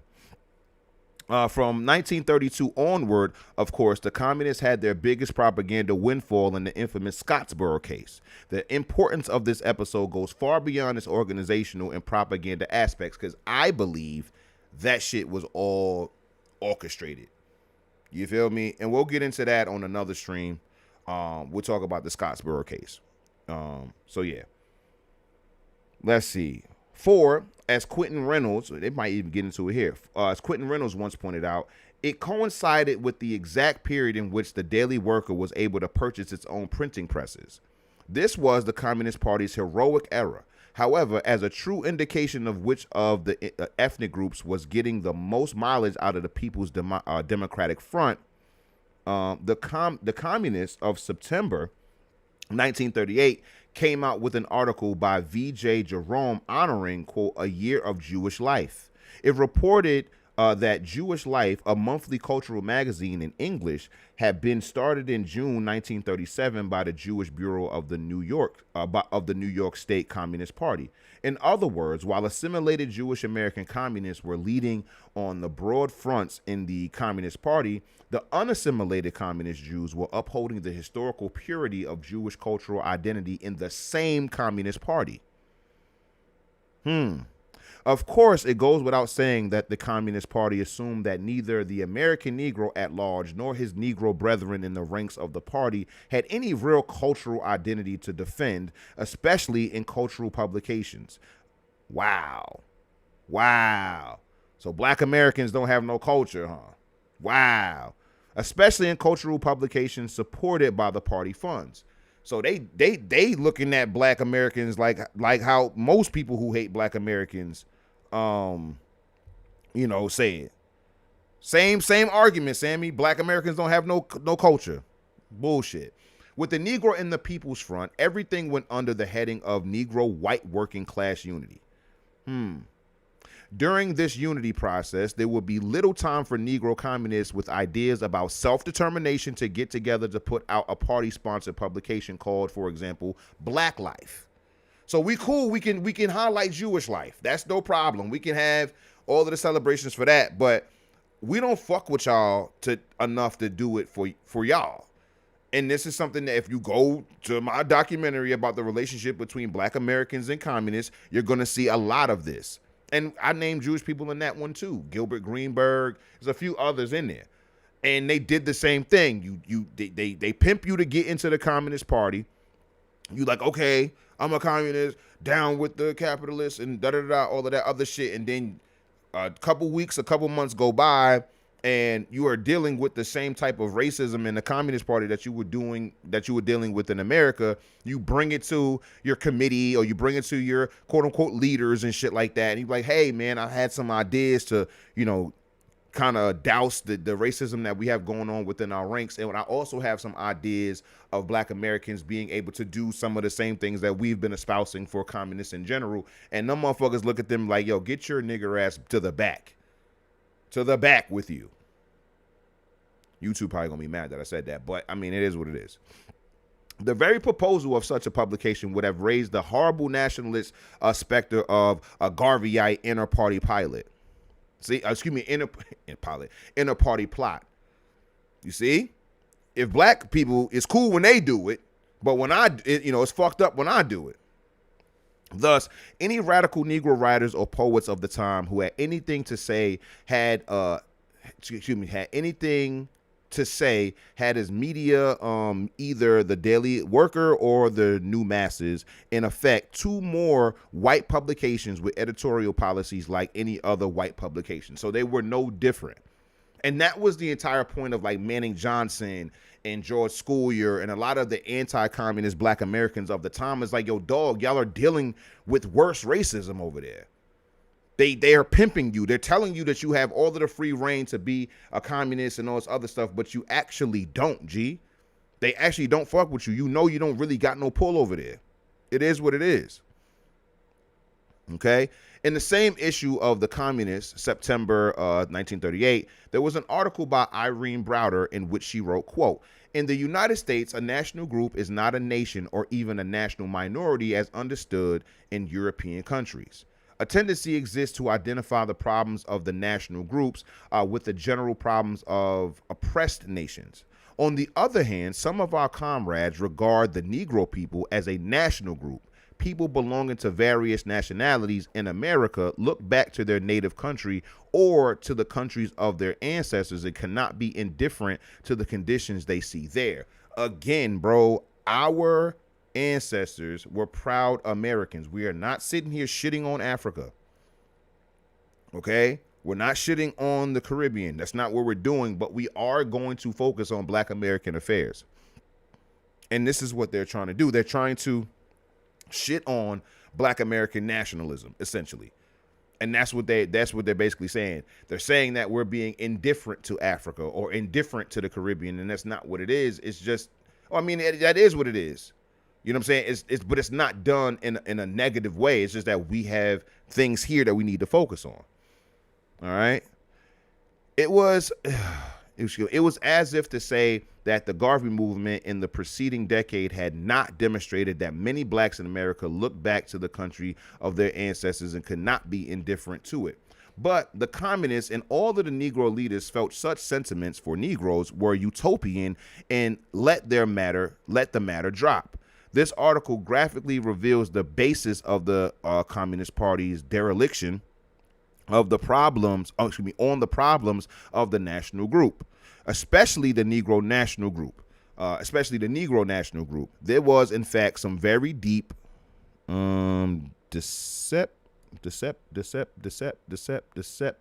very deep deception involved, for it does not matter what a group is called, minority, nation, nationality, fundamentally it all amounts to the same thing. Peculiarities such as a race, color, culture, religion, economic status, geographical location, etc. may differ, as will the relationship and status of smaller groups to larger and more powerful ones. Nevertheless, all groups come under one political heading, the national question, whether in Marxist terminology or in the language of the science of international relations. The hair splitting over terms shown in the above article revealed more than mere confusion. It was willful confusion that was openly permitted to persist as a way of avoiding conflict with the official party line on the Negro. Man. Let's see. Sammy says cats would look at us sideways if we told them they were regurgitating racist Semitic comments, misspelling to prevent the mediator be on Sammy ass, boy. That damn robot be on Sam's ass, son. Pause. Oh man. Let's see. Let's get to it. We're going to rock a little bit later tonight because this is, from what I've seen, let's see. Yeah, this is going to be the last thing because the other ones, they're pretty much talking about the same thing. But yeah, I think this was good, man. Hope y'all enjoyed this, man. Let me know. One's in the chat if y'all fucking with this conversation. I think this is good. And we can get into a part two. So let's see. unable or unwilling to accept the reality that America is a group society, that next to the Anglo-Saxon Protestant group, the American Negro is the largest national minority in America, the communists clung to the, quote, oppressed nation in the Black Belt concept of Moscow theoreticians, a concept that separated the entire Negro national group into two artificial sections, North and South. It was meant to leave the non-Southern Negro the option of assimilation in theory, which logically ruled out nationalistic movements as utopian, reactionary, and anti-unity. You see, they're trying to split up the group. And this is somebody that's in the party. This is the reason why I go so hard when it comes to primary sources. This nigga was a black communist. A black communist. So he's giving you the real. He's giving you the real. He's letting you know, like, I was inside the party. This is what they were doing to us. I don't know if he died a communist. I don't know if he was still a communist, because he could be a communist just calling out the bullshit inside communism. Just like a Sonny Johnson is a black Republican conservative, and she's calling out the bullshit inside of Republican and conservative circles. He still may be a staunch communist, but he's still going to keep it funky about what the fuck is going on in their backyard. Let's see. Let's keep going. Let's see. North and South. This approach was also ruled out, again, in theory, all pure cultural group expressions such as economic cooperatives, special publications, literary and artistic groups. So black Americans coming together and being able to, do all of the things that all these other groups are doing, that's frowned upon. That's a dub in the communist circles. And the communist circles are being predominantly run by Jewish Americans, right? So no, y'all can't come together and create, economic cooperatives, own businesses, own neighborhoods, own real estate and stuff like that. Nah, that would be reactionary. That would be anti-unity and all this other stuff. And it's like, how could me working together with more black Americans be anti-unity? Very strange. Very peculiar ways of thinking. Okay?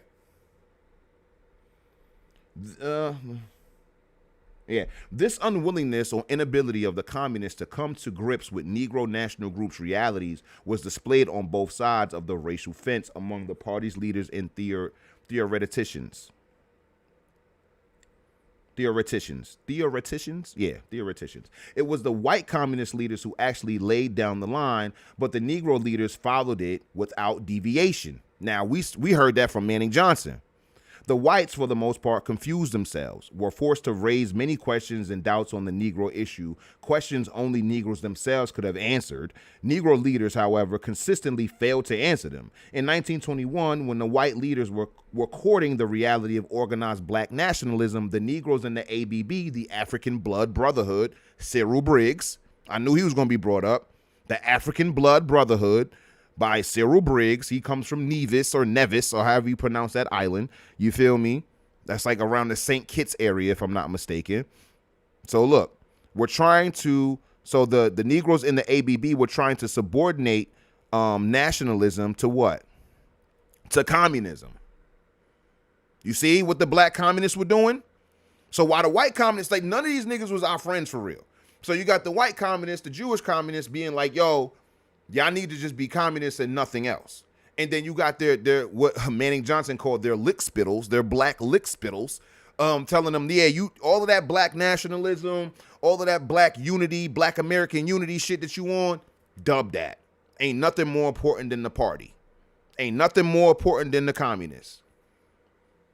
Let's go. Let's keep reading. Later, when the communists turned their backs on black nationalism, the same Negro leaders followed suit. The same Negro leaders followed suit. So while they was telling y'all, we're the proletariat and we need to topple the capitalistic system and the capitalists and all this other shit, these people were still saying, yo, fuck black nationalism, though. Fuck black America. That's what that is. Black Americanism. Black nationalism is black Americanism. That's all that is. being proud Black Americans, putting Black America first, all of that shit, like that's a dub now.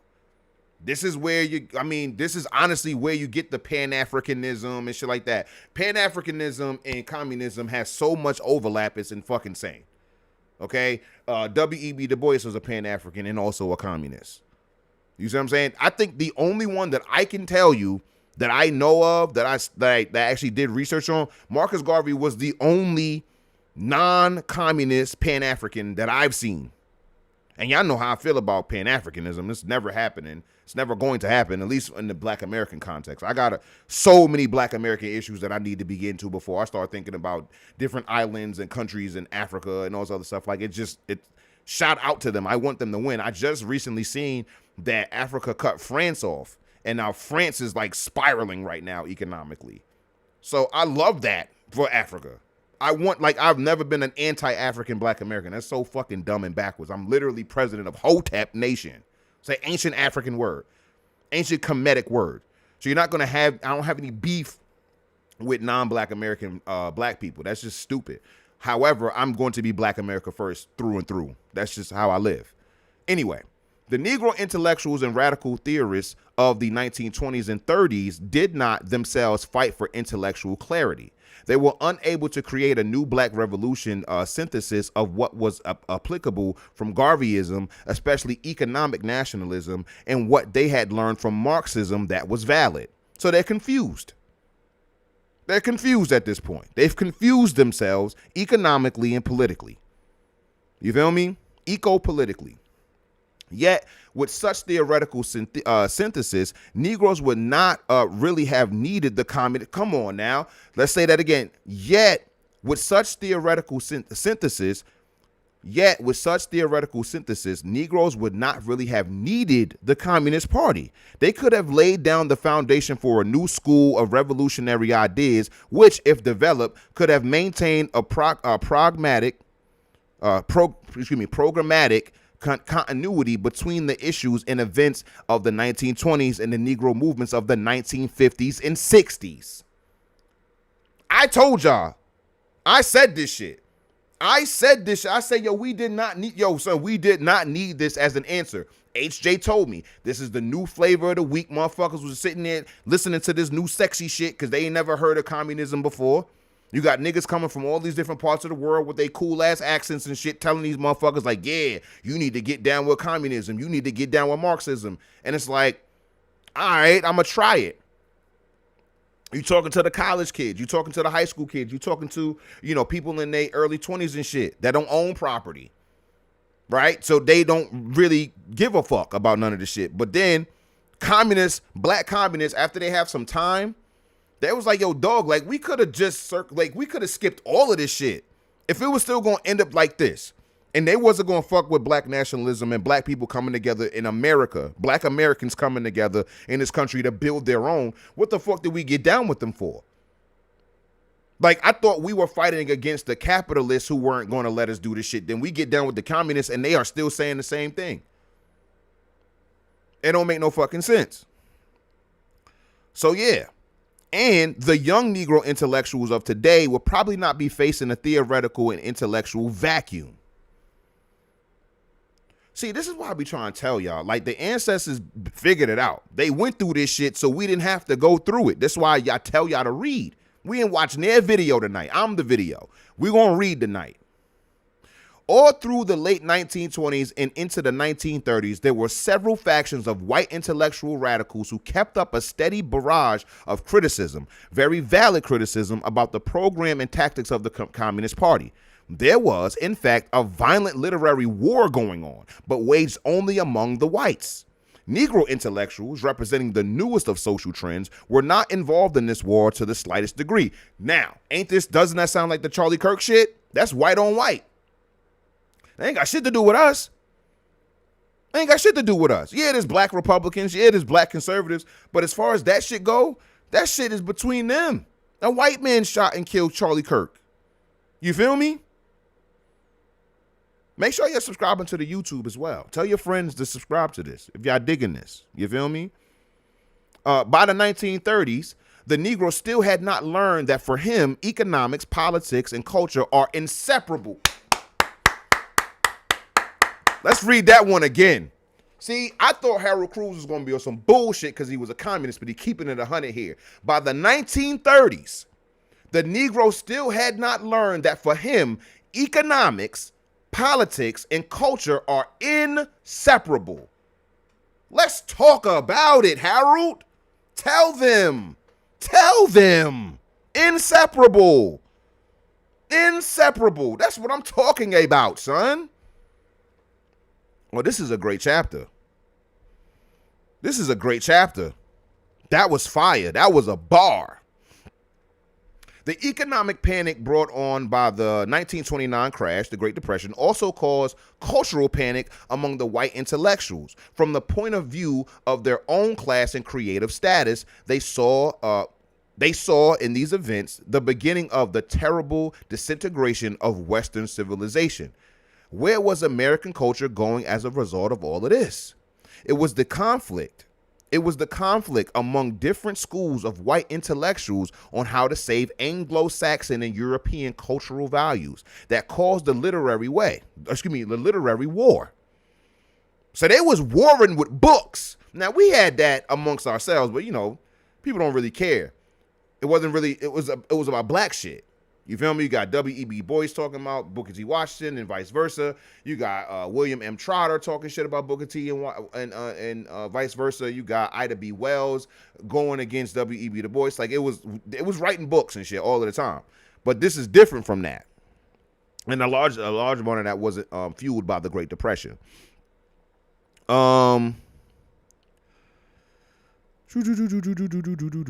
It never really occurred to most of these people that the only way to preserve the limited achievements of American culture and to extend its creative range was to take all possible steps to democratize it, racially and ethnically. Most of the white intellectuals, including the assimilated Jews and the communist left wing, were bowing and scraping before the creative altars of literary and cultural Anglo-Saxonism. So that's the thing.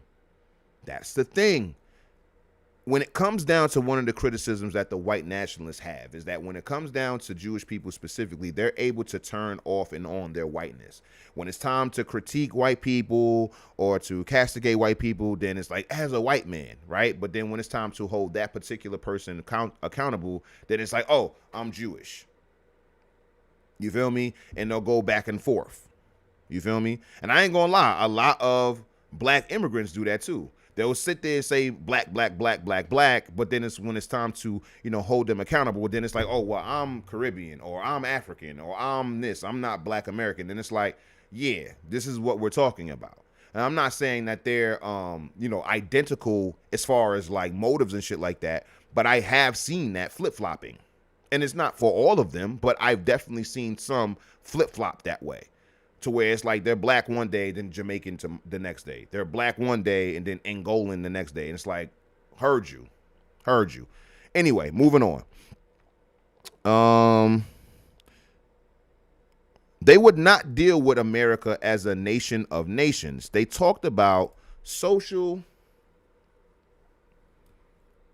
revolution, but it was a revolution of cultural Americanization in accordance with the dominant American image, if such a thing is conceivable. The only ones who talked Americanization but did not fall for it culturally were the communist Jews, who never overlooked a single stratagem for the preservation of Jewish cultural identity. Told you. One of the main fronts of the literary war was the conflicts between the literary and cultural pundits of the Communist Party and the non-communist but pro-left wing, pro-revolutionary writers and critics. From the 1920s into the 1930s, this literary left opposition was centered mainly around the magazine Modern Quarterly, edited by V.F. Calverton and S.D. Schmorhausen. From this source came some of the most intelligent and trenchant criticisms of the whole Communist Party approach to literary and cultural affairs. Many of the arguments raised in this publication had had direct bearing on the Negro struggle in economics, politics, and above all, culture. You see how the ancestors emphasize culture, and you know what culture actually is. Tell them what culture actually is, Mac. Tell them what culture actually is. What I say culture actually is. You feel me? Let them know. Welcome to Mac. We getting out of here in a little bit. You feel me? But we got to get through this chapter. This was good. I think this encapsulates everything that we were talking about here tonight. And I think it was a good timeline too. We started with the 17th century. Now we're into the to the late 20th century. So we did hundreds of years of history tonight. You see how we flow through hundreds of years of history? Yeah. That's what we do here at Hotep History, you dig? All right, let's see. Here we go. But since the communists were feuding with V.F. Calverton, not a single idea of the Negro raised in the Modern Quarterly was ever discussed in the Communist. All literary and cultural questions on the Negro were left to Michael Gold's sectarian care in New Masses, the United Front publications. Although New Masses would never print a single line of criticism that the commissars of the communists could quarrel with. As a result, the Negro radical intellectuals and the Harlem Negro communist theoreticians either learned nothing at all from the wealth of critical material printed in the Modern Quarterly, or else were so subordinate to the ideas and influence of the communist whites that they dared not express a single idea themselves that was independently critical. Get down or lay down. You feel me? Get down or lay down shit. Either you rocking with the Communist Party, which means now all of that black shit is now secondary to all of that shit that we got going on, or you not down. You not my round. I'm telling you, when it came down to the appeal of the Communist Party, it was a bait and switch. Come on into our Communist Party. And once niggas got in there, now it's like, bitch, you better not say a motherfucking word about Negro nothing. You're a communist. Don't ever say nothing else about Negro shit. You not a Negro no more. You a communist. You a communist before you black. You a communist before you're an American. You're a communist before all of this shit. Get down or lay down, bitch. That's just what it is. Either you gang or you not. That's how they was carrying it. And the lick spittles, like Manning Johnson says, was like, fuck it. I'm riding with the party. In the October-December 1925 issue of Modern Quarterly, W.E.B. Du Bois, of course, opened up a discussion on the effects of the Harlem Renaissance, which represented a new cultural challenge to the accepted American creative standards. Quote, "There's without a doubt a certain group expression of art which can be called American Negro. Whence did this art come? If allowed enough of an intellectual freedom and economic wealth, Negroes will in time almost inevitably find school of art and will in this way contribute to the great artistic wealth of the world. Already, this art expression is showing its peculiarities in its unique content. The American who wants to serve the world has unusual opportunity here." So basically, what he's saying here is black Americans, if they are allowed to, will be able to use their art. This is, in his mind, the start of black American culture. The Harlem Renaissance, music, dance, clothes, and all of that. This is the start of it. This is the era that he lives in, so he thinks this is the start of it. But of course, black American culture goes all the way back to the 1700s. Black American culture starts in the 1700s. I say again, black American culture honestly starts, I could actually go a little bit further back, but for contemporary sense, for literary sense, it's going to be the 18th century. Okay? In the May-June 1926 issue appeared an article by Alan Locke, he's a socialist, I want to say, on the American literary tradition in the Negro. In the winter issue of January 1927, Clarence Cameron White, a Negro composer, wrote, quote, "The Labor Motif in Negro Music." A stunning article by Carl E. Gehrig Gehring, called the, quote, Western Dance of Death, appeared in the winter issue of the 1930-31. He wrote, quote, lending weight to the belief that the civilization of the West is receding, the aspects of musical art point to decline. Wow. But for America, jazz is this country's individual contribution to musical composition.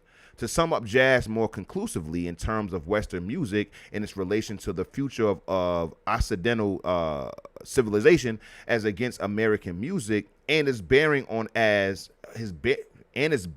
a mulatto United States to come, it has made little impression on the music of the West. What? They were using jazz to bring whites and blacks together. At home, it is more immediately momentous. It's more immediately momentous in being the united musical expression of the two races, living side by side and ultimately commingling.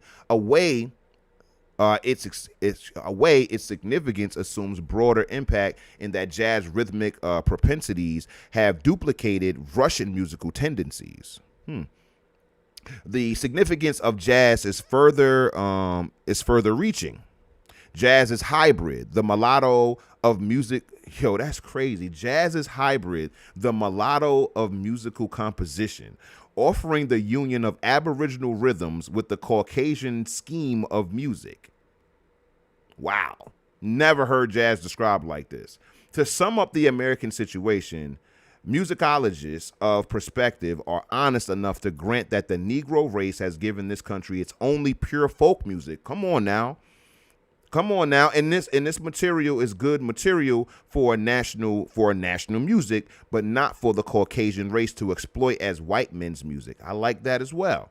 This is also of black and tan concern. Wow. So basically what he's saying here is that, yes, while jazz has brought the races together, black Americans in our music are at the heart. I don't know if he's black, but black American music is at the heart of American culture. And we know that as black Americans in the 21st century, of course. But when it comes down to, this, like, yo, this is black. Enjoy it, but this is black. You know what I'm saying?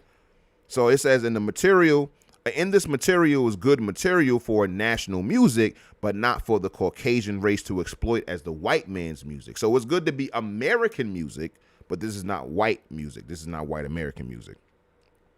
Although the author mentions a score of ranking composers from Beethoven to Gershwin to Wagner, not a single Negro was cited. However, the important questions of America's national music was honestly raised. It was rare in those days when jazz became the rage in New York, and it is even rarer today. As I pointed out previously, the exploitative racial factors involved in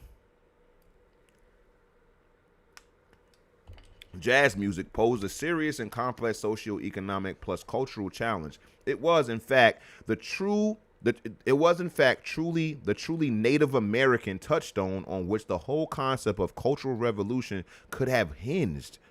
Had the creative intellectuals, both black and white, seen the implications and faced up to them in a political fashion. Holy shit. Wow.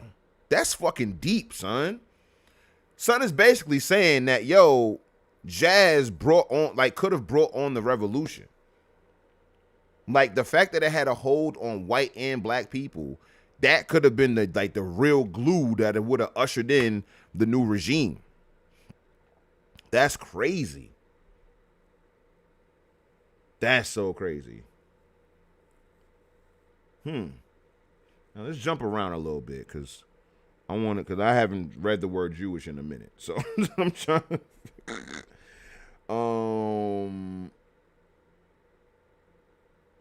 Let's see. Hold on. Let me read a little bit more. Oh no, we might have to keep reading. I don't know, because this is a very interesting chapter. But the Negro intellectuals did not take up this issue, develop it, and fight it out as their issue, their stake, their main platform, and their specific demand for cultural revolution. In fact, there is little evidence that they ever saw the material basis of this revolution appearing in the form of radio, films, electronic recording, a technological revolution in the field of education, entertainment, and the arts. They did not understand the more profound reasons behind the fears and concerns of certain perceptive people of the 1920s. The mass communications media might fall entirely into private ownership. The Negro radical intellectuals did not see the implication of this threat for the simple reason that cultural revolution was not the revolution of the communists we're talking about. Oh man. So while they was over here sitting there trying to keep our mind off of what we could actually do based upon, our abilities, they like, nah, fuck. Like, I understand that this music is extremely influential in this country. It might even be the #1 genre in the world. Wink fucking wink. And you can use this music to actually unify people. Wink motherfucking wink. Y'all not even understanding the power of this genre of music that's the most popular genre of music that comes from black people in America. Wink motherfucking wink. Are you picking up what I'm putting down? Are you picking up what I'm putting down, chat? Like, come on, son. Wow. Didn't know that. I thought that shit was all encompassing. I thought that, yes, jazz, the Harlem Renaissance and shit. I understood the communist and Marxist, undertones of the Harlem Renaissance. I understand that, but I didn't know that it was slept on this way. I didn't know it was slept on in that way. That's crazy. Wow, they didn't see it. How could they have caught up with the realities of culture when they had not even caught up with their own group realities in economics and politics? Damn, smoking them. With this failure of the Negro intellectuals, the perceptive cultural whites had no political point of departure on which to base their criticisms of the official communist of the official communist stand on social revolution in the United States. Meaning that if you wasn't so pussy as communists and actually stood for something instead of just riding the fucking coattails of other motherfuckers and actually, been men about the shit, you would actually been able to change the whole country. But since you want to ride with this fucking foreign entity who don't really have your best interests at heart or Americans' interests at heart, you didn't even penetrate the way you could have, pause. That's crazy. In 1929, E. Franklin Frazier was already marshaling sociological arguments that would emerge full-blown 28 years later in the black bourgeoisie, the rise of the new middle class. I read that book. He was cooking the bourgeois in that book. In this article, Frazier electively demolished every single shibboleths? I've never seen that word. About the Negro movement in Harlem of the 1920s. He cut the ground from under much of what later became Communist Party dogma about Negro working class, and also analyzed the reasons why Negro intellectuals as a class could not be originally radical thinkers. Jeez. Quote, many of those who criticize the Negro for selecting certain values out of an American life overlook the fact that the primary struggle on his part has been to acquire a culture. In spite of the efforts of those who would have had him in spite of the efforts of those who would have had him dig up his African past, the Negro is a stranger to African culture. The manner in which he has taken over the American culture has never been studied in intimate enough detail to make it comprehensible. The educated class among Negroes has been the forerunner in this process. Now, how many times did I tell y'all, like, yo, listen, love to Africa, love to other, places in the diaspora, but black Americans, we ain't on that, fam. Haven't been there in quite some time. You feel me? We know this, though. We know this land. We know this is where our homeland, this is our homeland. That's so crazy. In other words, Fraser saw that the American Negro question was and is also a cultural one, which has never been examined closely enough by all concerned. Fraser implied then that Garvey's Back to Africa movement, for example, was utopian only because it was escapist, because it was abstracted the Negro ideologically out of the American context and identified him with an African culture to which he was a stranger. Trying to tell you the ancestors been thought it. They been figured it out. They been figured it out. All right. Let's see. The educated Negro classes in America did not accept Garvey's nationalism because of their ready adoption of American white values. Garvey, however, like other educated West Indians, was demonstrably pro-British in his values. See? Fraser continued, quote, except perhaps through the church, the economic basis of civilized classes among Negroes has not been within the group. Although today the growing professional and business classes are finding support among Negroes, the upper class are subsidized chiefly from without. To some outsiders, such a situation makes the Negro intellectual appear as an employee of the white group. At times, the emasculating effect of Negro men appearing in the role of mere entertainers for the whites has appeared in all of its tragic reality. Note that 3 clearly discernible social strata are defined here. The old, established, educated, upper-class Negroes subsidized by whites, a new rising professional and business class, and the Harlem Renaissance creative intellectuals and allied performing artists, entertainers, etc. Only the new black bourgeois class tends to be based economically in the Negro community.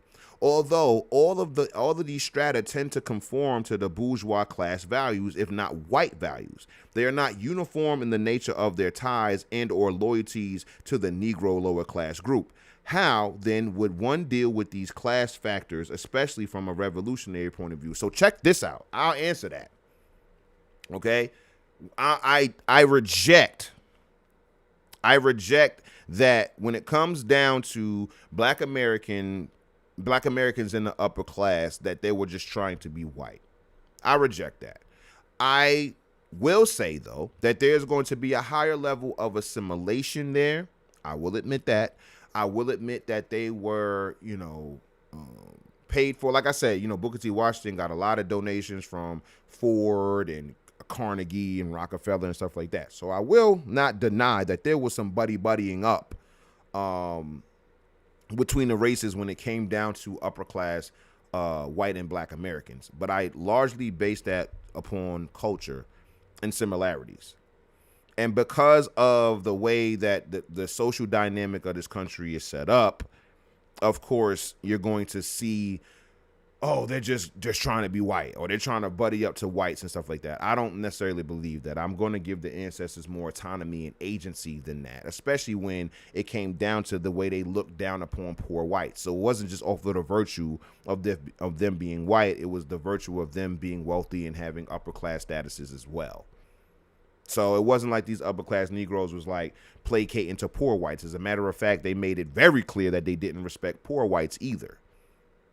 So yeah, it wasn't just off the virtue of them being white. So yeah, I'm not going to sit here and say they were adopting necessarily white values at all. So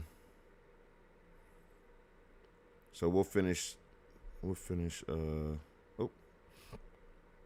this page and then we'll wrap it up, because I don't know what happened. They stopped talking about Jews a minute ago. But the creation of this educated class of Negroes had made possible the civilization of the Negro.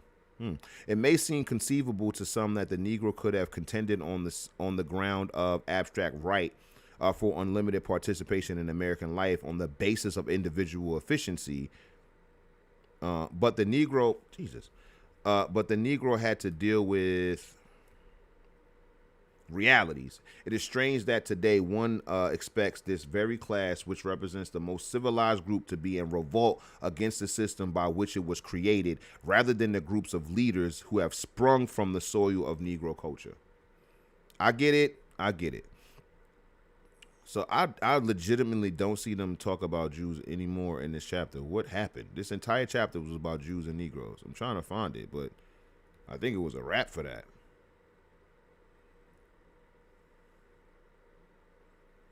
Yeah, James S. Allen, he was a Jewish man. But yeah, you don't see Jew like I know I'm not tripping. I'm not the only one that like they just stopped. He just stopped talking about Jewish people. Okay, here we go. Here we go. Here we go. It evidently never occurred to Negro revolutionaries that there was no one in America who possessed the remotest potential for Americanizing Marxism but themselves.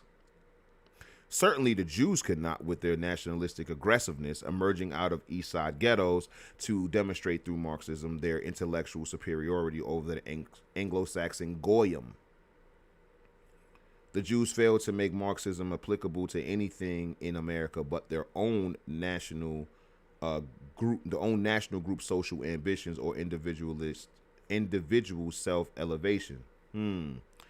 As a result, the group brainwashing of Negro radical intellectual was not achieved by capitalism or the capitalistic bourgeoisie, but the Jewish intellectuals in the American Communist Party. I'll say that again. As a result, the great brainwashing of Negro radical intellectuals was not achieved by capitalism or the capitalistic bourgeoisie, but by the Jewish intellectuals in the American Communist Party. Beginning with the appearance of James S. Allen, who at the age of 26 published 2 official Communist Party pamphlets, The American Negro and Negro Liberation, over the heads of Haywood, Briggs, Heisveld, Moore, Ford, etc. etc. I was going to let you know that every last one of these last names except Ford are from the Caribbean. No, Harold Haywood is from America. Cyril Briggs is from Nevis. Heisveld, what was his name? Heisveld. But he was not American. I forgot his first name, but James Ford, he was American. So it's like half and half Caribbean, immigrant, and American. The Jewish communist intelligentsia established theoretical dominance over the Negroes in its interpretation of the Negro question in the United States. See, we should have just skipped to this page. This development was predicted on the conviction that Marxism was a white, if not a Jewish, created social science. Thus, it had to be taught to Negroes in the manner in which one teaches backward peoples Western democracy. See, Black Americans wasn't fucking with this shit. So we'll read all the way down to Negro Americans, and then we done. As a result of all of this was later in 1946, during a Communist Party rehash of the Negro question, James S. Allen was able to refute views of Doxey Wilkerson, who, Allen said, quote, confuses the basic theoretical principles of Marxism in relation to the national Negro question, and therefore also fails to apply the necessary tactical positions and programs of action in the present situation. Wilkerson, a Negro, had written, quote, Marxist theory recognized that the problem of each nation might call for a unique solution. The prospects were that the American Negroes would not disintegrate as a people, but develop further a national minority and as a distinct and increasingly self-conscious community of Negro Americans. So, ladies and gentlemen, that was the relationship between that was the relationship between Black and Jewish Americans. As you can see, it goes far and deep, and it's vast history. But this was just, a 3-hour lesson on that. I hope you guys got some value from it. Make sure you guys are subscribing to all of the things. Patreon.com/Hotep History, Kick.com/Hotep History, YouTube.com/@Hotep History, Hotep History on Instagram, Hotep Dubes on Twitter, Hotep History on TikTok. Make sure all of these. I want to see new followers, subscribers on all of these tonight. Okay? As you can see, these tabs, these books, and all this stuff, I do a lot of research. I want you guys to tap in and make sure you got the notifications on. Make sure you understand that I need you guys here, and you need to understand and learn this stuff. Okay? Thank y'all to everybody in the chat. Sammy, Sacred Soldier, Heather, Anime MAGA Fan, That was Kick. And then over here we got the angry intellectual, my boy Hotep Mac. Coach Glasgow came through. Miss Lisa, Vincent, of course. Bert, of course, with the super chat. Thank you so much, bro. Who else was here? And my boy Memphis. Thank y'all again. We went a little bit over 3 hours tonight. I am exhausted. I hope you guys got some value. From this. Thank you guys for checking out the stream. We will be back on Friday. You guys subscribe to the Patreon so you can vote what we're going to talk about on Friday. Hotep Max says, ethnic groups splinter from original source all of the time. Even Moses had to play by the rules of the Egyptians in order to receive God's blessings. Heard that. So, as always, guys, you cannot have the future without the present, and you cannot have the present without the past. And we don't study history to live in the past, but to order our steps in the present so we can positively affect our future. Thank you guys so much for coming out to another stream. We're going to be back on Friday at 8 p.m. Tell your friends to pull up. And as always,